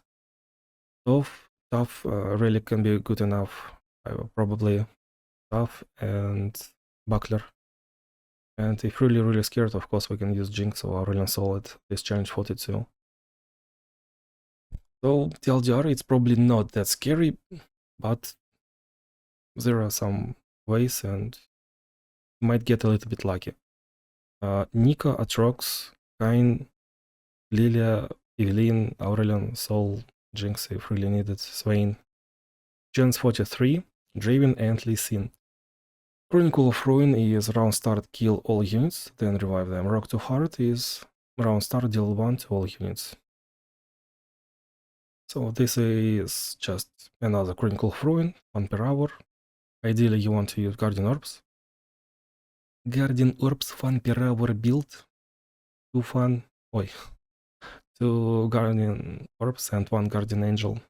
But instead we are using Mordekaiser to spam these deathless units, and we forgot that enemy Draven will have double attack, and now he has Overwhelm. Whatever.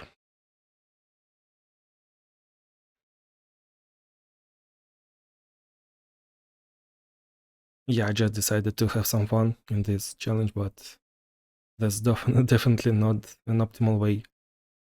Guardian Orbs should be best in slot. Caitlyn should be extremely good if she is jobless. Guardian Angel, Stalker's Blade, just play Caitlyn's, and probably even 2-star Caitlyn will do it.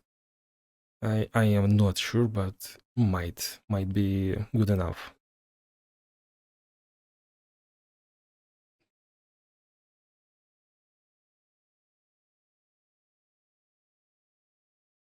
I'm not sure if I try to calculate something. Like this will deal damage, this is Overwhelm, this will give Overwhelm. -8, acceptable, why not? Cannot really give Deathless to these 2 units, so... This is Scout. I actually probably should have attacked. Well, never mind.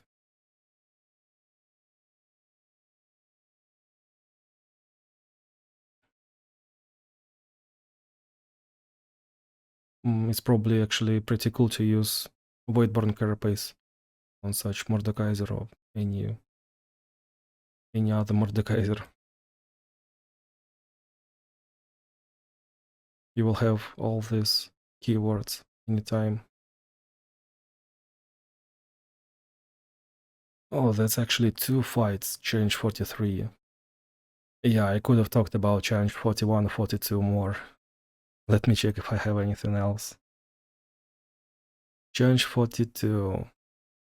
Evelyn with Tempest Blade should be able to stabilize 2. Atrox Kind, Lifesteal Furious Wielder spell on Lifesteal unit. Yep.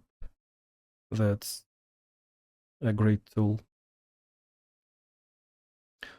Playing Evelyn, we just need to make sure that at 3 mana we can play unit, and Israel will not use Static Shock on it, so we will at 4 mana instantly level up Evelyn, playing Evelyn. I probably prefer to try Buckler against Ezreal and against Irelia too, like they do just 2 damage thingies every round, and imagine doing Ari with Buckler, and either Sharp Sight, Relic, or Chosen by the Stars. It will give regeneration and Overwhelm.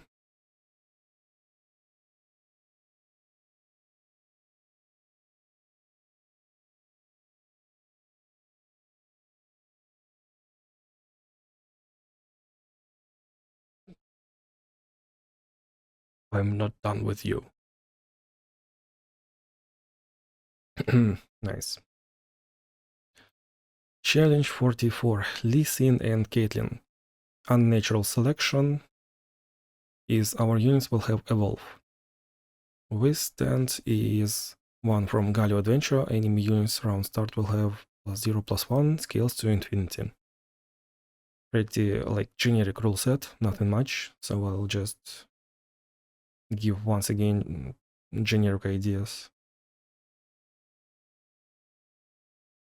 Actually, Nocturne. Well, Shadow Isles unite. Against Lee Sin, Whitebone Carapace is really good. It's an interesting choice because you can steal lifesteal off his Dragonlin and thus he will just never die. And especially using Thresh, you will just juggle it anytime.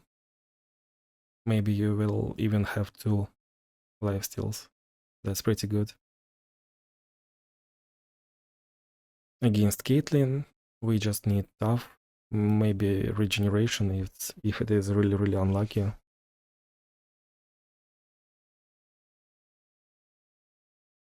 So Lee Sin is scaling 3/7.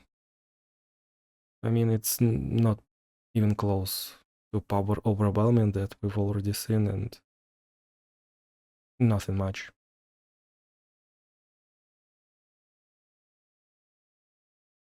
Yeah, not many keywords to steal.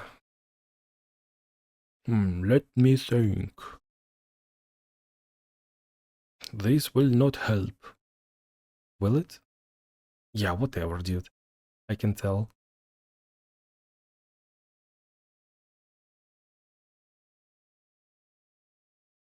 So basically anything. Challenger, tough, common relic slot.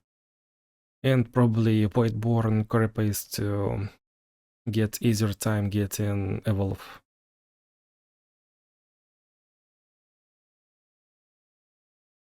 Is it enough? That is not enough. That's 3 damage dragon kick that we were supposed to play around.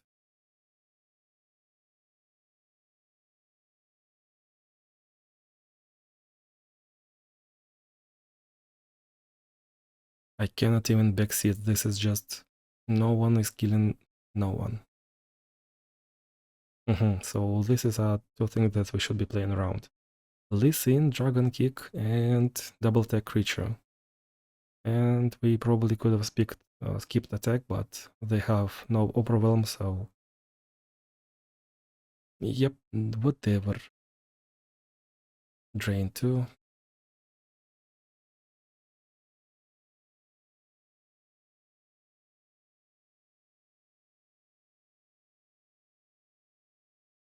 Finally this ended. Power Reef.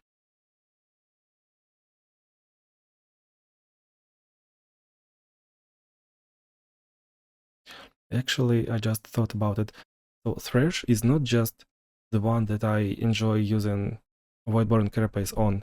It's also that Challenger, probably tough, and Voidborn Carapace something, anything that I was just talking about. It's like I don't know what to win with choice, but it will be relevant enough to win. Well, I guess I personally could see myself use pretty much any champion that I tried Voidborn Carapace with at some point. There are a lot of champions that do not have concrete purpose in challenges, right? Especially you just played and didn't really enjoy them, but you randomly upgraded them, so that can happen. And especially in Draven's challenge against Lee Sin, against Draven, I was a big fan of using Voidborn Carapace. It is exactly the challenge where you unlock your first relic slot, and I use that a lot. Now I just use 3 rerolls, well, 2 rerolls, without many rerolls. That's enough. So, for example, I could see myself use Thresh, Set, Nar, probably Bard, but... Well, probably, why not? I'm not really a fan, but I did it and it was fine. Well, anyway, there will be a shop, it's to fight encounter and it should be easy, no worries.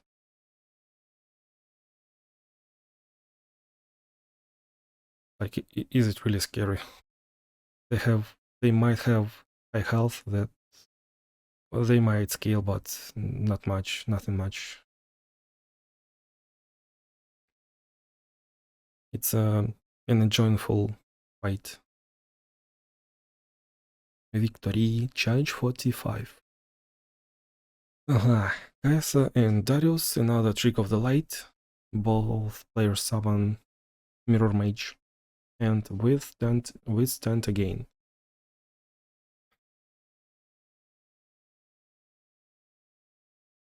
Trick of the light, Mirror Mage. I see streamer is doing some fun power choices. Even that, okay. Well, I know the idea, but we will see it. So I'm using Giga Timo once again. We could use, with this Mirror Mage, we could use Nami. We play her spell, we then heal everything, we do that a lot, and we have insane stats, and that's high value, right? Ambessa, her 2-star power will get copied. You might even get more Mirror Mages, like you just instantly win. Probably instantly. Victor. Victor is all about created cards, and this can be pretty fun too. Will Warwick work? Warwick will just work. His spell will get copied, so he will level up faster. Man, this Giga Team is focusing crystal too. Cool. Who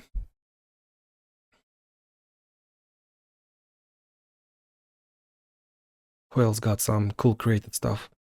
Yell creates spell every turn, that will work. LeBlanc, she has that 3-2-0 mana on demand, like she can just control board anytime for free. Hymn of Follower will work. Dreadweight Chase Gun is also available, but that's a little bit not it. I mean, you could play any or Ekin Spirit. Could you? I guess you could. Ekin Spirit Nika, Dreadweight Chase Gun, Luden's Tempest. There are some choices.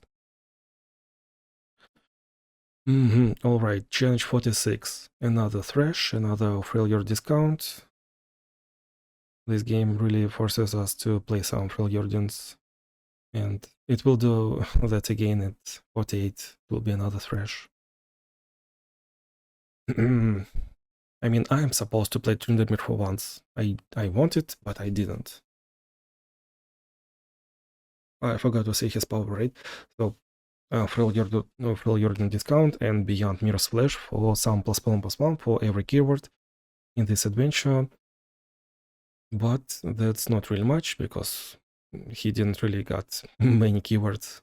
Fresh has Challenger, but that's it, probably. Probably that's it. This is a one-fight adventure, so we can use every reroll we wanted on a better super champion.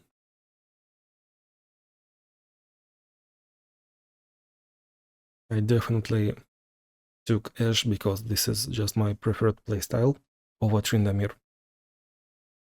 Man, I just forgot to play Tryndamere. And we also could pick any other champion. And, well, ideally, I guess we should find Ashe support, since she's Freljordan and just the best that you can find here. Frostbite enemy on your attack, Frostbite enemy via Shaman's Curse. Yeah, that's great. That's best. Other than natural Freljordans, but I guess Jax could use some Freljordan discounts. He got some of those.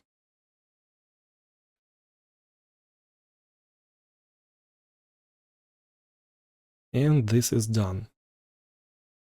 Challenge 47. Lee Sin and Irelia. Built over zone discount. Welcome to the Hole in Abyss.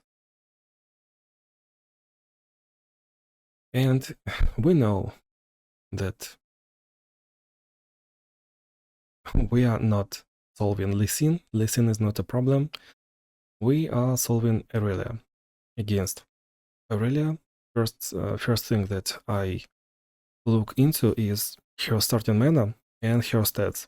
She is usually 3 mana 5/4, which means that if we can manipulate Irelia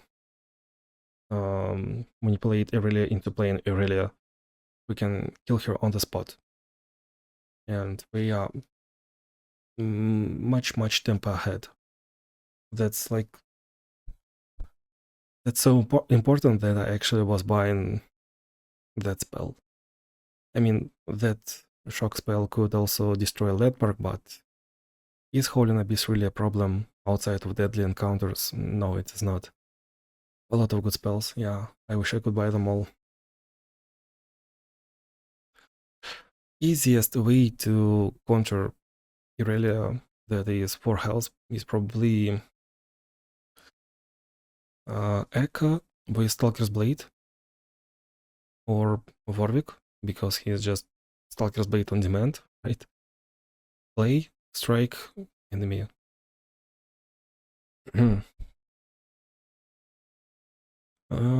Built over zone discount, so we can use both Hammer and Victor. Their Aftershock will heal Irelia. Hammer's spell is Charging Sigil 1 for 4 damage, and Victor's is 5 damage. And that spell can also destroy Hole in Abyss if really wanted, if I draw 2 of those. Is this the one? Minus 16, here we go, yeah. Yeah, cool. Nice one.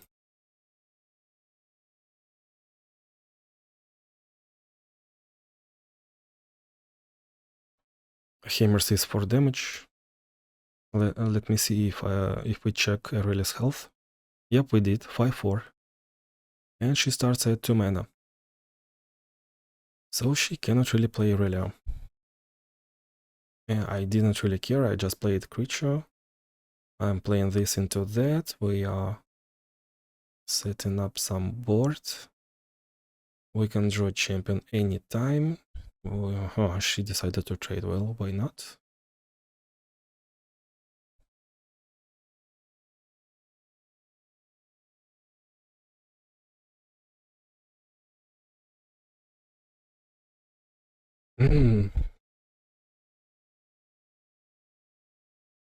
And that's it. Well, I guess almost any built over zone character will work.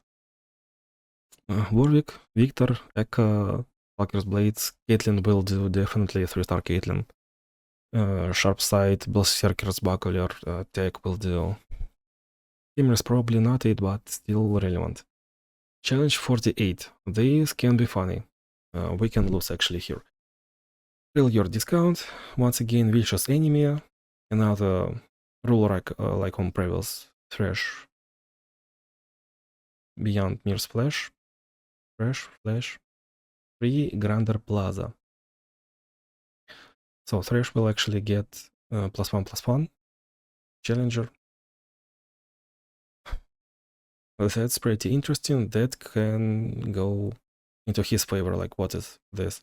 For 5 for free, and he has 4 mana, and look at that board. That's a lot of stats. So I tried Ash.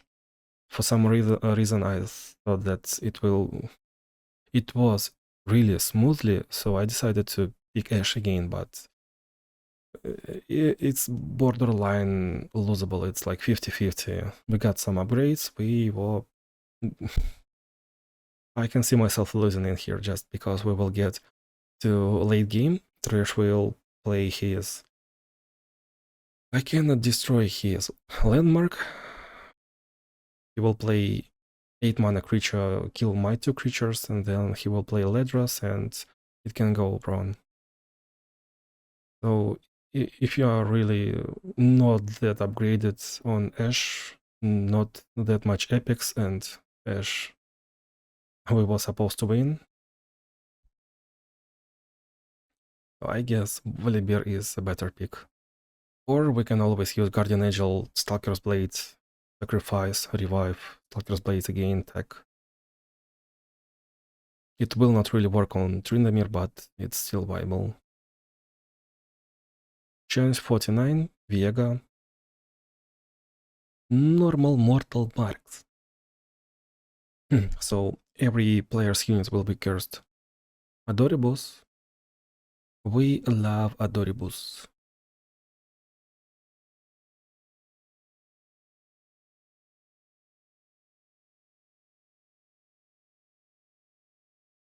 So yeah, I keep saying that I pick Jax into Adoribus because his equipment stats will not be lost. And also Jax gets a lot of stats by his power on attack. +2, +0, and +1/+1 to equipment when he attacks. That's a lot. He is really a good natural pick into Adoribus. And against Piega we want Spell Shield, so that's all what I'm looking for. Arm to the Teeth couple, Atrox Vayne should be good. Yumi might be good, but, well, this equipment champions are just better. And of course Oath if we wanna play against Adoribus. We will outscale. Challenge 50, Viega Yasuo, Power of Observation, that is a free spell every round. Refill your mana. Howling Abyss. So the game actually starts double attack Zoe. Rough choice. Streamer, why that?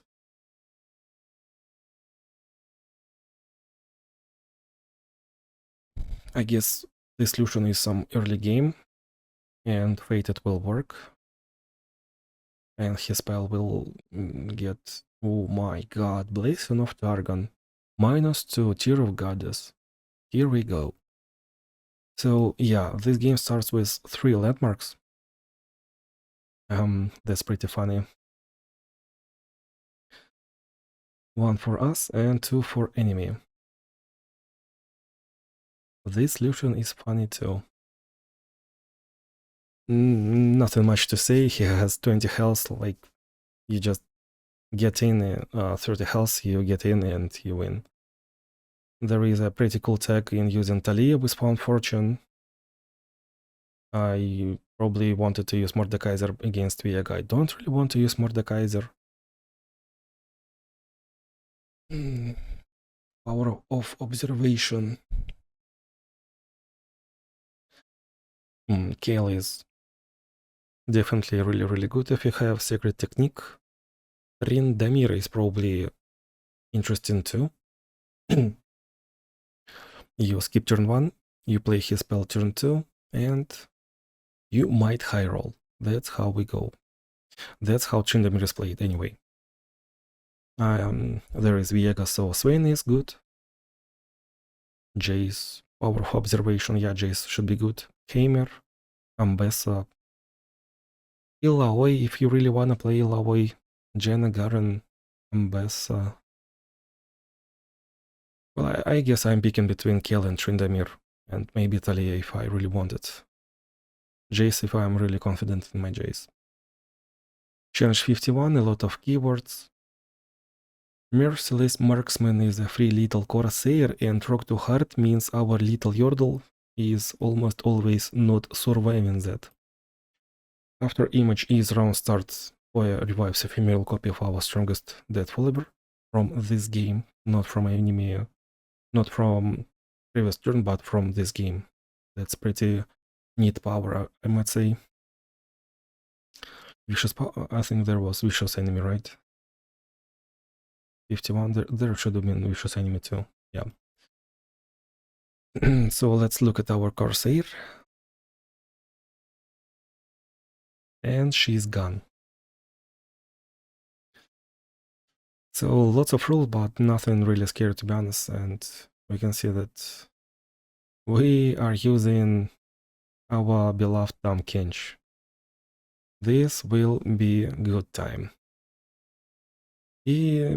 Sometimes in such encounters where I just know that this doesn't really do much for my opponent, and my opponent is strictly like weak deck, I might just play a game safe, private, whoever it is, private Corsair in this case. So I will try to play Lilia and make that Corsair survive or Ari. So it will have one spirit and I can recall it anytime, and I'm trying to save this body. Jin will give this Corsair +1/+3 if I recall correctly, and +1/+1 every time the skill will proc. Like, look at this. It's not okay. This stats, Tam Kench, I cannot wait for Tam Kench Constellation. I actually got a pretty cool idea, but I'm pretty sure it will just never happen. What I'm thinking about. Change 52. Azir and Darius. Crafty Portals is the first bundle city card is cheaper, and also when enemy attacks, they spawn 3. Gigatima. Yeah, this will be cool. Enemy attack spawn 3 works really wonderful on Azir, and this Azir will extremely high roll against me. That's a pretty actually good game to to cover. It wasn't really that close anyway. So, and this spawn 3 on attack doesn't really work on Darius at all. Even if Darius attacked twice every round, it would have been not much. Okay, 1 mana, instantly attack, spawn 3/3, and another one. Yep, that's cool. And another attack, and that tentacle is already 9/9.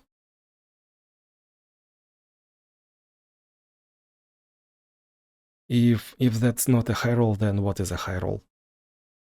Like, this is just worst that could have happened, and we are still strong. It's still not even close.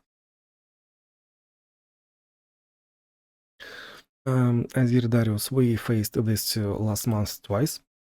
It was pretty good fight. We used Morgana.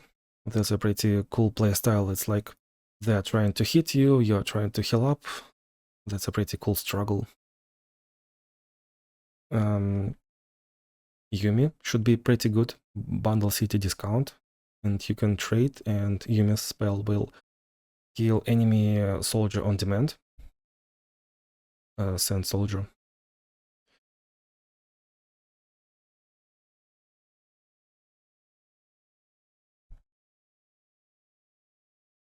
Empire. Okay, okay. It might be not close enough, but I was having too much fun, right? I could have played this better. My team is 40 attack. Cool. And what is this Anivia doing? What is this champion? I just picked Anivia because there was double attack, avalanche mana crystal for free. Or for when I get a mana crystal, I don't know, buddy. Avalanche is extremely good in Victor's Adventure against normal Azir, where he plays Emperor Divide, and that's like his main win condition, but here, not really. What should we play around? Morgana, heal up Yumi, discount and good playstyle. 35-40 health Gnar will do if you have good relics. Or maybe Gnar support actually will be pretty good too, why not? Bard has some Bundle City cards, more relevant cards are from Bundle City. And actually Nora and Bard both have that stun spell that can kill someone and stun tentacle, and it's what will actually help a lot. And that was Giga Timo. Challenge 53. Ezreal and that. Blinking Flames for Ezreal. Yeah. And Gathering Storm when 4 attacks stun our weakest unit and 4 drops 1. So this is supposed to be really hard, although there is no vicious enemy. If I recall, I forgot. Yep, that was pretty cool upgrade. Yeah, there is no vicious enemy. So there are kinda several ways of looking at this challenge. Therefore, there should be different things that we are kinda solving. Solved. This Ezreal is solved. Here on stream I decided to pick any. I usually prefer more difficult solutions, more difficult, longer answers, explanations, but here I just decided that I'm using like Occam's razor and, well, Blinking Flames. We should try any. This should work, right? Let's check. Should it? Will it? And double chase gun, we can see it's actually really good. If we got Paramanic Wake upgrade and Constellation on Swain, Swain is extremely good too. That's pretty rock solid. A little bit worse, but still viable, extremely viable, is Misfortune. Misfortune got Charging Sigil 2 on Make It Rain, and if you have Echoing Spirit or Luden's Tempest and, let's say, Grand General's Counterplan, you can play Spellcaster Misfortune and it should be not that bad. You can also play Tough or Spellshot Relic to solve Ezreal's Blinking Flames. That should help a lot. And since we've already talked about it, Vex is pretty good against that, and in general in fight encounters where you are struggling. I'm very confident in my Vex. Other than that, Fiddlesticks, Atrox, stabilization, board control, that style can might work too, but is like another tier lower. 54, challenge 54, Tamkinch and Fiora. Price of progress. Oh my. Dude, sometimes these shops, sometimes you just wish you had much more money. Like, you do not need much more rerolls, especially on Build Over Zone characters, but money, that's the most fun in the game. Spending money is in the shop, right?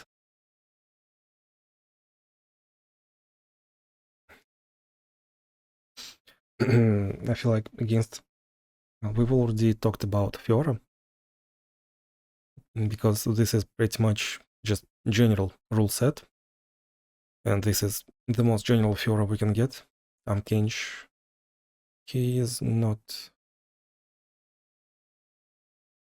he's probably not so often seen this month, but last month he was seen.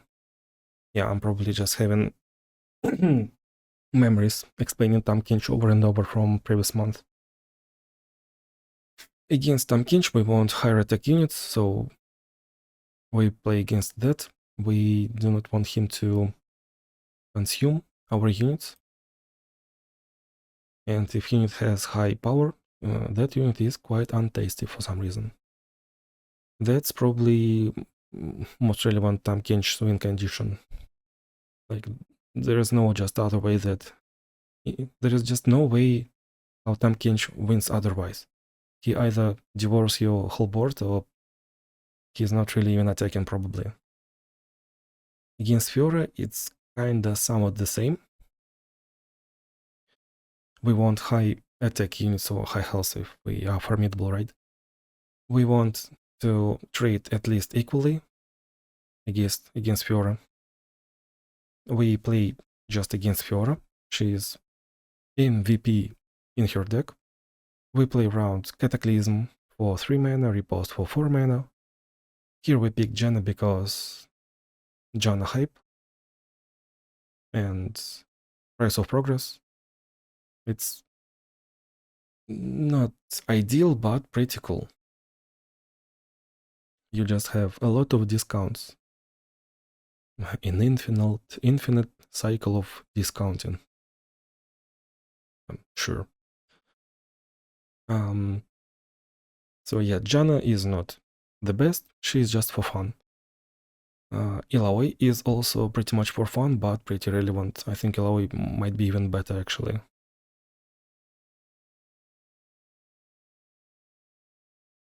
Tryndamere is definitely what I was supposed to pick in a Price of Progress encounter. Why are we rolling? I should have been finding Overwhelm, right? Janna, Illaoi, Tryndamere. Ambessa is pretty good with Price of Progress. I didn't use Ambessa once this month, not once. And she's one of my strongest picks. I didn't use Swain once this month, so like imagine you have Jinx, Aurelion Sol, Swain, Ambessa. That's like 12 free wins, and you are not using one.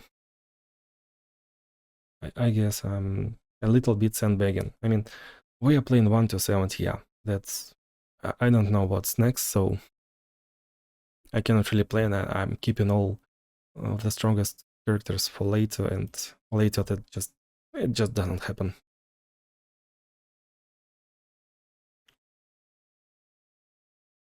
Master Yi can finish this fight in just a couple of turns. Crown Guard Inheritance, a Lucky Shop, and that will do. Price of Progress. I think I called it, but it was so...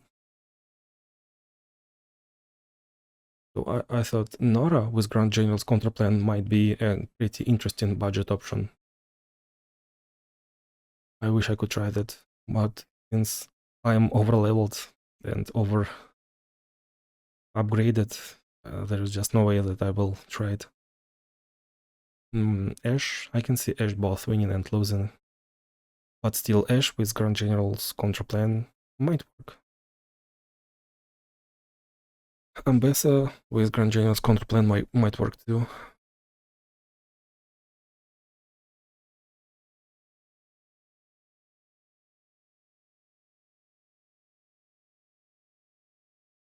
That's funny. Victory Challenge 55. Nautilus, Celestial Guidance, it's discount 1 for Targon, let's rock. A little stall instrument, landmark that obliterates our units. Obliteration effect, that means that Nautilus will not heal, will not go deeper one, but still pretty cool. Obliteration always happens on our weakest unit, on round 2 or 3, and then 3 rounds later. Just copy paste from Malphite's power at Galio Adventure from that normal campaign. Yeah, so there is just pretty much nothing to talk about. This is Nautilus. He wants to scale. We prefer to scale faster. We play around that landmark. We didn't use anything. We just did it that way. Ideally, we want to win on a certain round. Here I'm probably miscalculating something. I do not know what. Would have given actually health, but yeah, sure. So yeah, I was probably supposed to level up here. And that would have been enough. We would have gotten extra stats, stunned another unit. Beautiful Leona.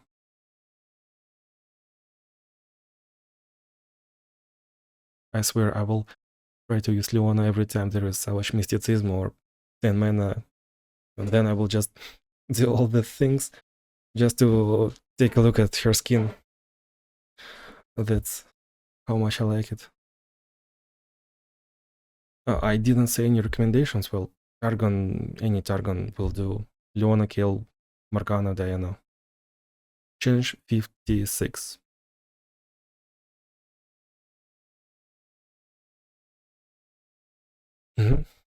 Vega Darius.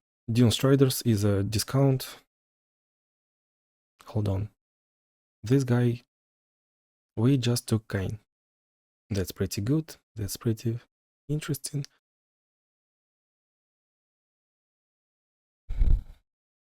So Dune Striders is a Shurima discount 1. Demassing Might 2 is +2/+2 to enemies when they strike.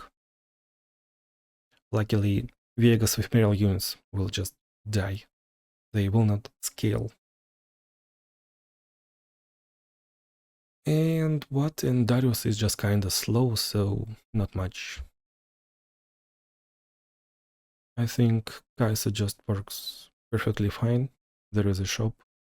Nasus will work too. Especially if you have a spell shield or you can just level up Nasus prior high mana on Viega, and thus he will get spell shield naturally. Basically, it's that adventure where you want to roll in shop, you get good upgrades, you win within like 2 attacks, because Shurimas are really that strong, and they have a lot of upgrades on their own. Kaisa, Nasus. Did I use Needly? Yeah, I will use Needly, but she's good too. Lifesteal, Deathless, Scout. That's so many keywords. Dost has was after a lot. Infinity? Infinity +2?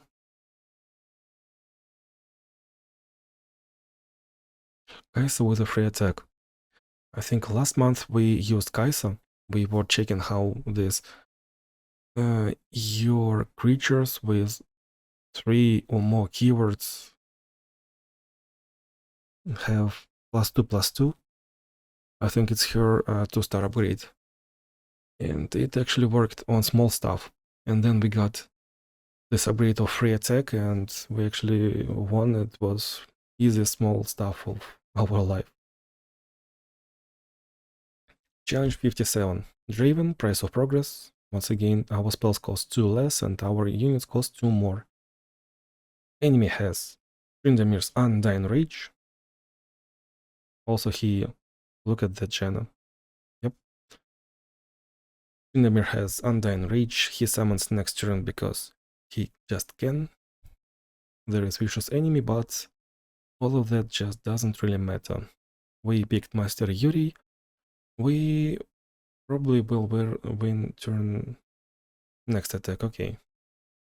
Why not win in turn 2, turn 3?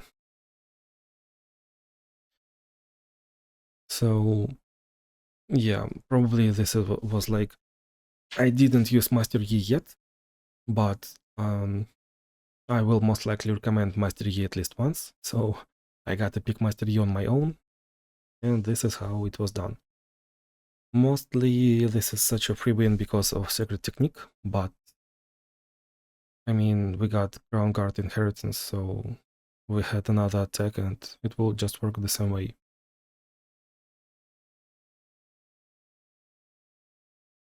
Trindamir, Nora, probably Volibear if we are scared. Control board. Irelia and Yasuo. We get a Noxus discount. Chorus of Power. That was pretty much autumn last month. So I get an extra mana gem for each unit that is alive at round start. So the less we control the board, the worse it is. Noxus discount. Noxus has a lot of strong champions. We just pick whatever we have. There are like 12 fights left, and we are supposed to use all our best champions, so we can use all this get out of jail for free card. That's Irelia. 5-4, as usual. as per usual. Once again, Stalker's Blade will help. It will clear Irelia on demand. Darius Holded Power for 4-star power will not really help us. But there is Darius Upgrade Charge Sigil 2 in his constellation. His Death Hand will deal 4 damage to a unit. So it's exactly what we want against Irelia for damage. And also Samir has the same upgrade. So if you can plan this to kill Irelia, that's perfect. LeBlanc with Stalker's Blade. Yep, sure. Ambessa is a way to go to. Might be a little bit harder for Ambessa since there is Course of Power and Ambessa wants like either wants Found Fortune or at least some experience and confidence. Ambessa needs a plan, but Ada can just no-brainer this challenge.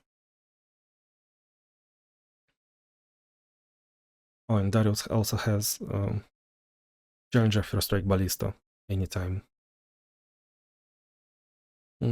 Skip his attack so he doesn't really stun and deal 2 to anything. Here we could use okay, Elixir of Sorcery.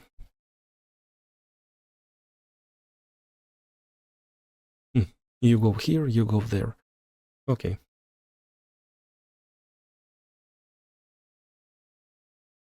We might summon another Leblanc.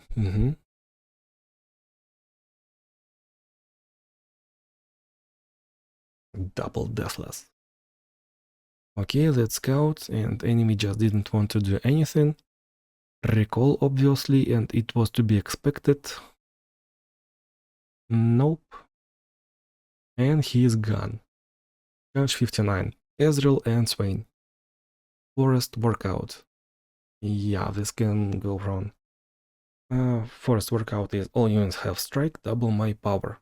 And also enemy summons Grand Plaza, so he will try to always trade on his terms. That can be really toxic on Ezreal if he gets lucky and summons Forge Workers turn 1, and especially if he bows them, that's... They will have, what, 24 attack after second attack? That's pretty nuts. So we actually got to be a little bit prepared for this one, expecting the worst probably. I chose Garen as I was about to say that there is probably no easy solution, but this is probably fun per hour for me. Who knows?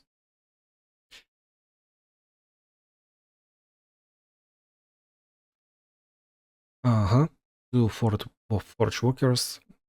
They actually even... Oh. Well, whatever. And he got some 1 health units. He didn't really have stun. And he's gone. Funny.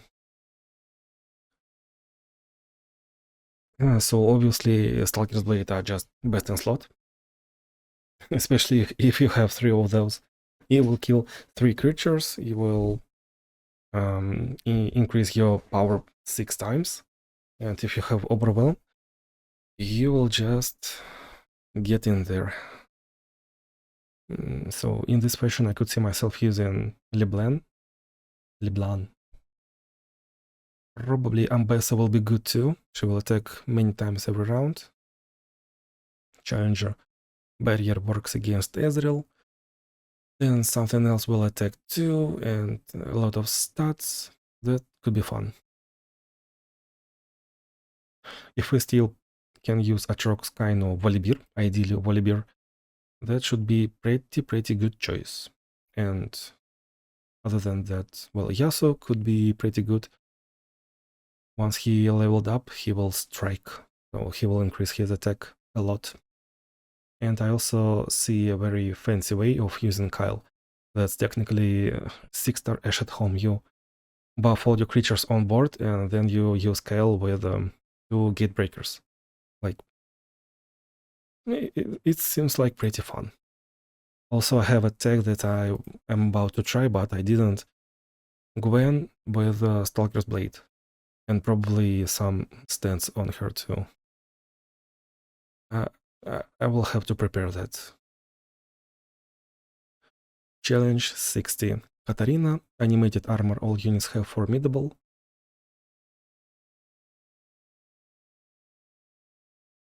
I see. Blade in the darkness. Demacian might +2/+2 every strike. Which also synergizes with Blade in the dark. Yeah, that's cool. This Katarina seems to be really menacing, but apparently that's still not enough. Vigor is just really good. You can basically use any relic. Like, I'm using big guns just to try it.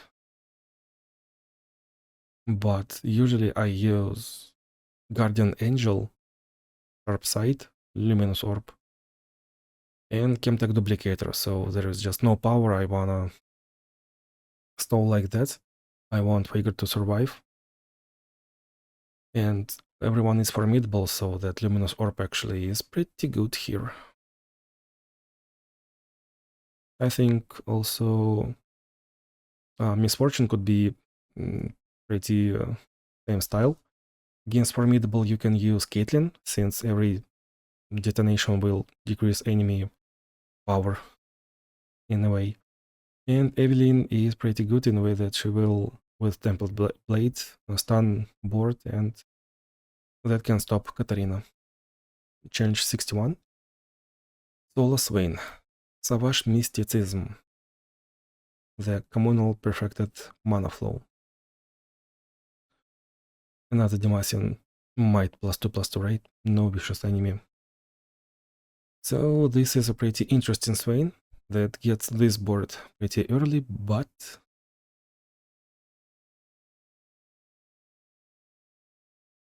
that's Epic Suffer for 3 damage.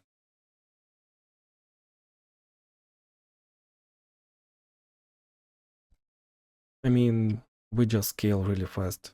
Savage Mysticism, and we can enable a lot of good things. Any Chemtech Duplicator will do. Leona, Lux, Bart should be my favorites, but any else will do too.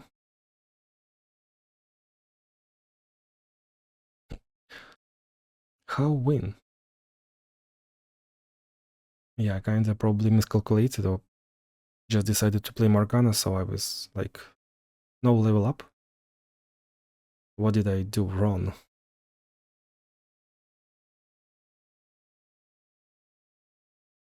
Nice. Challenge 62. Oh, this one is rough. Mercy Killings is round and kill all damaged units. Small stuff. It will make our units 1/1 on summon.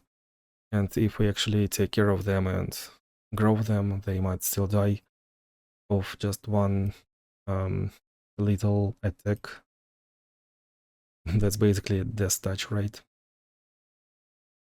So I think I would like gladly pick Caitlyn. She will probably do really good. If she is 3 stars, that's really good. If she is not 3 stars but 2 stars, that's not enough probably, since Kaisa can get tough, and the tough unit will just not take damage from a trap. And that unit will not die. So yeah, Guardian Angel, Stalker's Blade, Caitlyn.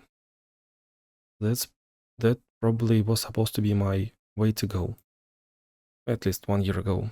Third item would have been Ekan Spirit, who asked.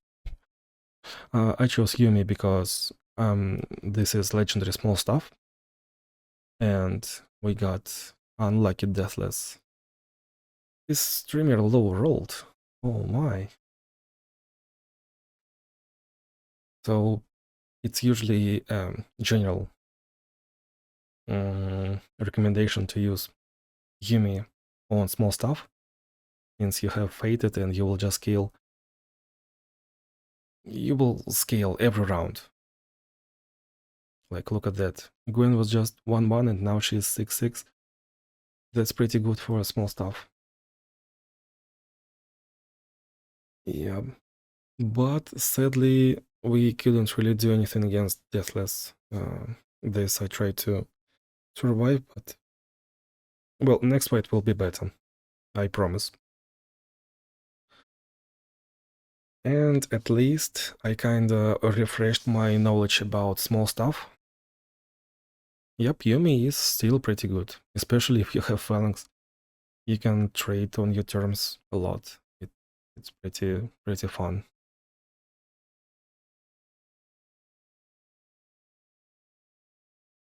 What else would I bring here? Caitlyn, Yumi, I think this is single Kaisa, no shop, so, well, Swain. Obviously, Swain is one of the stronger champions. Probably actually Fiddlesticks. If Kaisa gets out two, three creatures, we might just gloom them and it will help out a lot. Probably Armed to the Teeth Atrox could still do that. Well, you can... It's worse. It's just worse than this Yumi for sure, but I can see him stabilizing.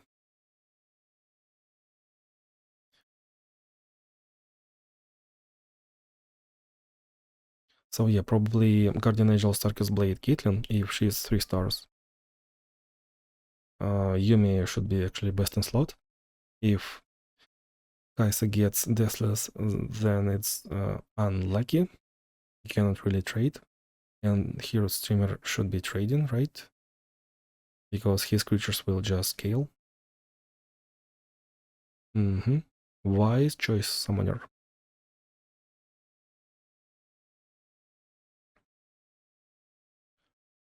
I think probably Warwick, 4-star Warwick could have some fun.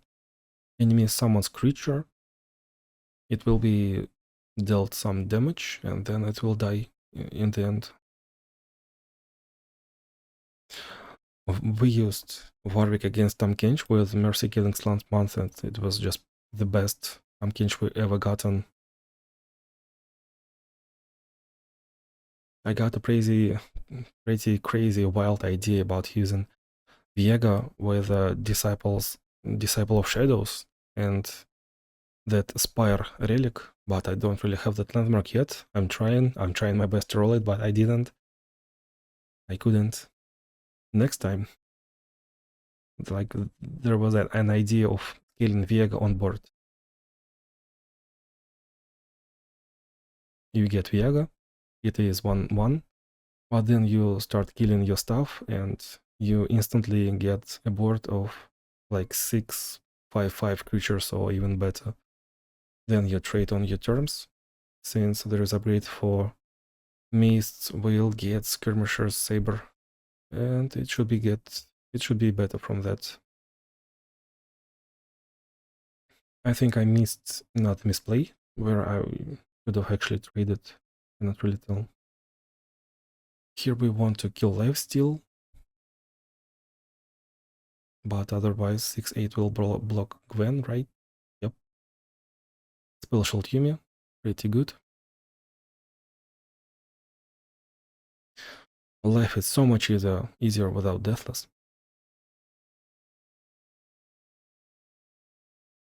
Okay, he got one card in hand. He's trying to heal up. This will die. My 23/21 will die.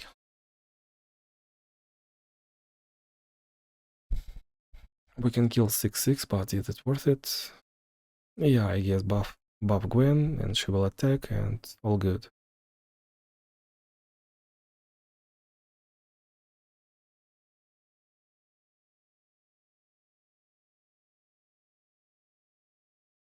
I'm using Disciple of Shadows on Yumi, but this is probably the case to use Gale Force.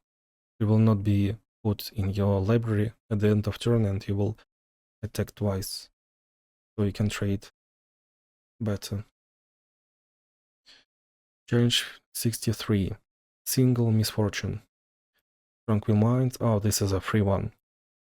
Ionia discount. Remove the imperfection. Rare power that when enemy summons a unit with higher power than our focus weakest follower, recall our weakest follower. This Ari, yeah, it's an interesting one. It's a free one. So we put in Berserker's Buckler and it's solved. Also, I might start calling this build Torrent Shield because you can just recall, fill up anytime, and well, you scale, but it's the opposite of Torrent Shield is actually the opposite of scaling. It's an early game item. It doesn't really scale. Well, I still might call it Torrent Shield just for the sake of it being short. So against Misfortune, you probably just want this Berserker Buckler, and enemy will be confused. Do they want to attack? Do they skip? And they cannot really recall Ares units because units will be just summoned again with extra stats. Cool. Normally I do not enjoy playing Ari. So if I didn't think about this build, I would have probably just used that. I got set with a Packed Powder and another Plunder -2 cost. We used it last month. It was extremely hilarious.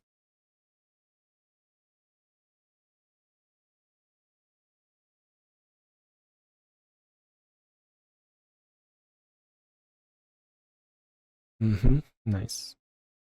And he didn't even block. Challenge 64. Oh, this is actually a tricky one. Interesting one. Peace solo. Yeah, let me see if I have... Oh, that's some text here. Vicious enemy and guard gives us fleeting single combat.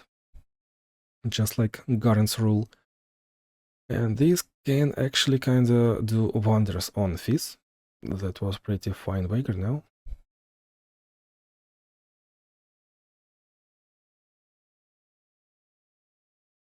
Barrier Shen, not good enough. We can use every reroll since there is no shop. And we pick Saraka, really? We are not even formidable. Like, why? So this spell will speed up his level up, and it will also pro his untargetability thingy. So this spell single-handedly like makes Fizz. It enables him to trade on his terms, which is somewhat nasty.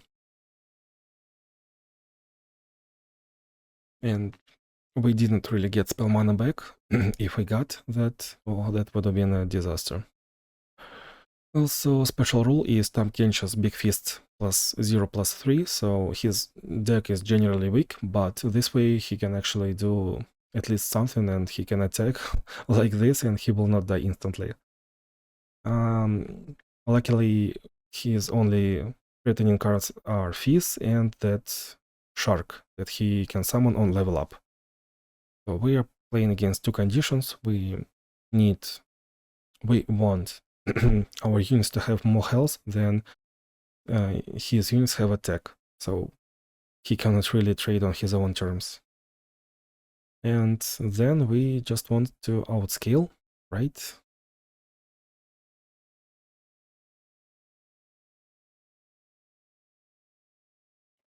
I mean, he has some elusive units, and what the hell is that card? What is that?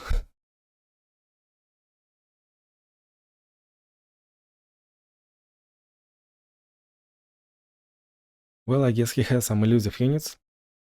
So we are taking some damage. And there are some pranks here and there. And there is some possibility that we might lose control. And my go-to picks are Luxie. but I've already used Luxie twice against Fizz. Other than that, Kain is supposed to be really good with single combat. So you can trade, you can heal up, you can outscale. Garen himself is pretty good too. Like, he's designed to work this way, so he will just benefit from another single combat actually. Atrox, pretty good choice. I'm not sure if I forgot if I had how many Atrox runs did I use?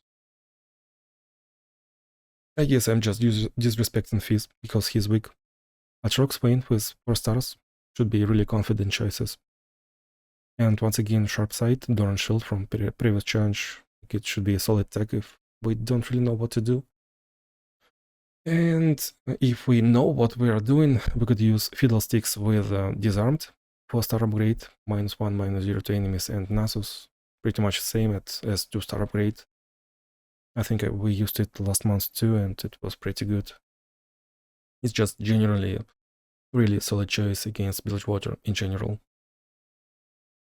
Challenge 65, this is just Draven. Vicious enemy, power overwhelming, So his units everywhere get +1/+1.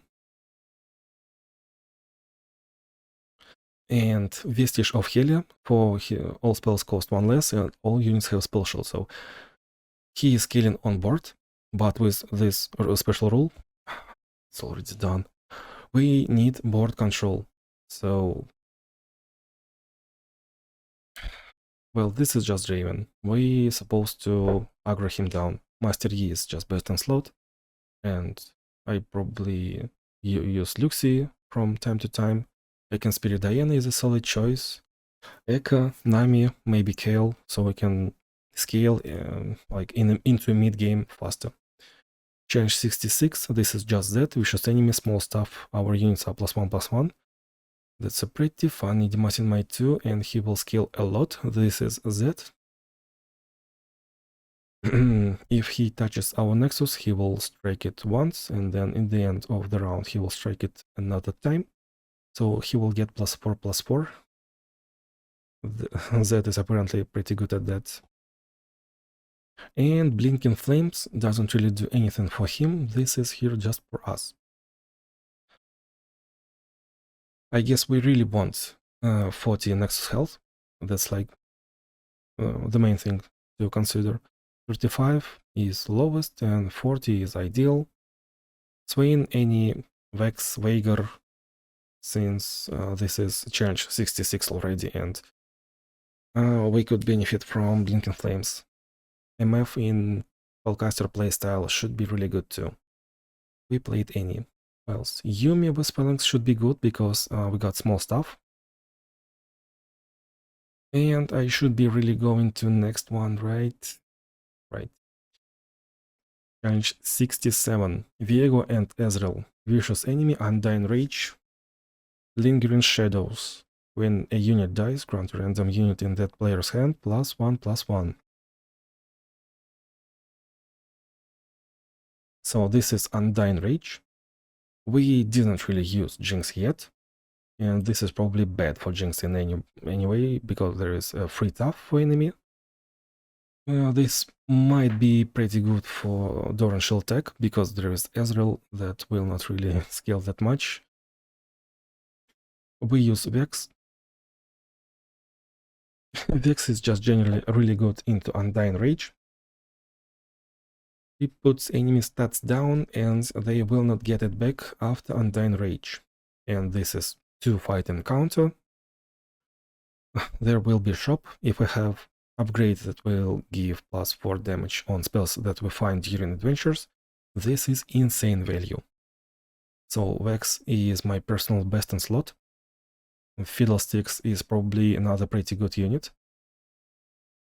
He's fine into Ezreal, he has elusive units to block Ezreal. What else did I say about Fiddlesticks? He can control enemy elusive in the first place, yep. Volibear, well, Viega, Ezreal. If we have Swain, we could use Swain. Volibear, if we have Volibear, sure. Control board using Volibear. Yasuo, I have a pretty good experience playing Yasuo against Ezreal, and he should be pretty fine against Viega. Like, Viega tries to do a pretty good round, and we just Tempest Blade stun everything, and that's it. Will Atrox win? Atrox will win against Viega and stabilize against Ezreal. Will Kayn win? Yep, sure. I'm also using Mass Challenger on Luxie and Samira, those two will win too. If I was scared, I would have used Aurelion Sol, because why not? But, but we have Vex, which is cosplaying Jinx, and this is just way too much fun.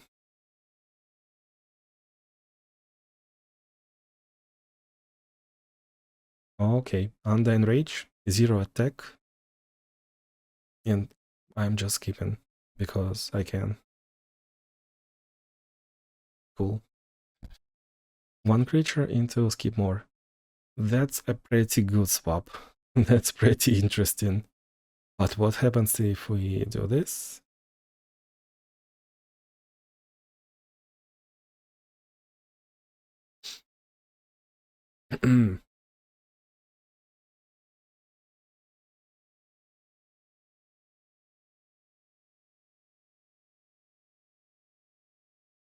Dun dun dun. That's a lot of spells.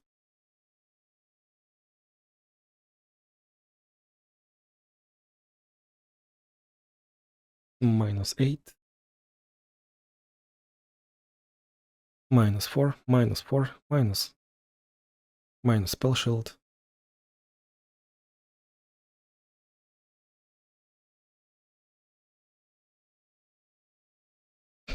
-1. Okay, we got him. That's a cool one. I really like such fights. Challenge 68. Gangplank. Vicious enemy. Demon Striders is a discount for Shurima. Demising Might 2 is supposed to make this challenge challenging, but it will not. Right? So this is a last discount for Shurima. We should use our best unstoppable force. Oh my god. Okay, streamer, let's do this. Level up Nidalee. Level 2 Nidalee has overwhelm in naturally. Well, okay. So this is Nidalee tech called a Lost Chapter, Transmogulator, and Spectral Scissors. And yeah, that power claims that if enemy has 20 less than 20 health, summon Jetway Bot.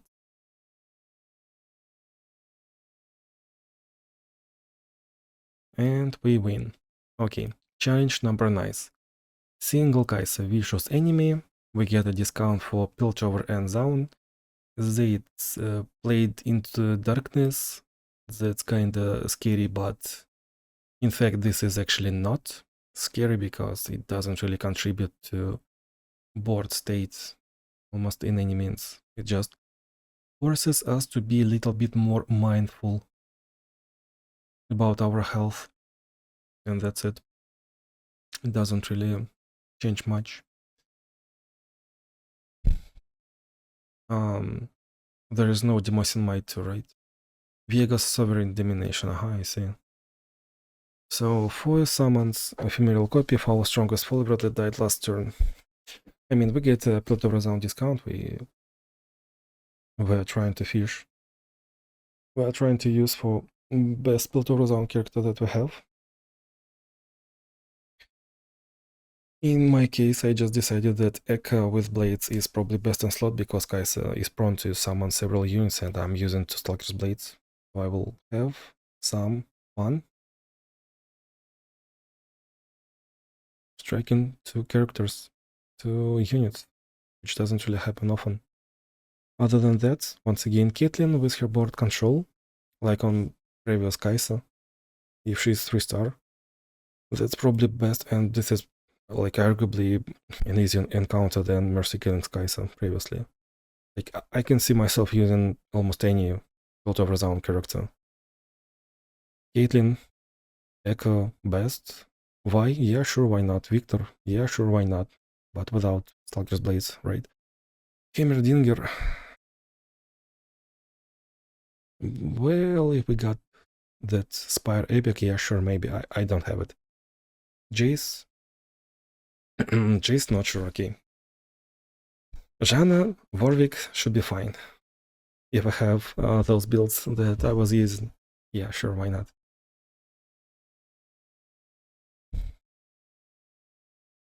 Beam, beam, beam, beam. And he got pretty nice Kaisa. 10-10, no keywords, no nothing. No Nexus. Challenge 70. That's just single Ezreal. Vicious enemy. Withstand Galio Adventure round start give enemy units +0/+1. And also power overwhelming. So those units on board will actually get +0 or +1/+2. That's pretty funny. Sorcery, right? Yep, that's sorcery power for everyone. Both players refill their spell mana at round start. That doesn't really seem to be that hard. He just scales and it's funny, and that's it. There are probably a lot of characters that do it, just use whatever you have left. If you have Jinx, well, yeah, sure, why not use Jinx? I would think about probably Lilia in the first place anyway. Caitlyn, yeah, sure, why not? Vex, Misfortune, Spellcasters is pretty fun. I could also see myself using Ambessa easily because she can... she has Challenger and she will just try to control board against Ezreal. Like outside of a fight, just like Lilia does right here. I'm mostly playing around stun to enemy units, so this playstyle is just best against Ezreal.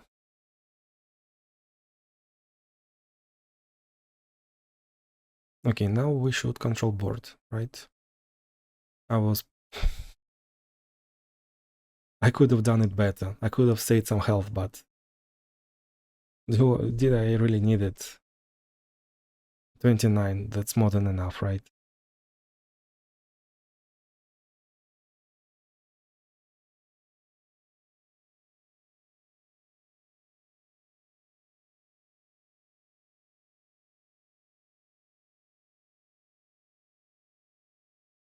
One by one.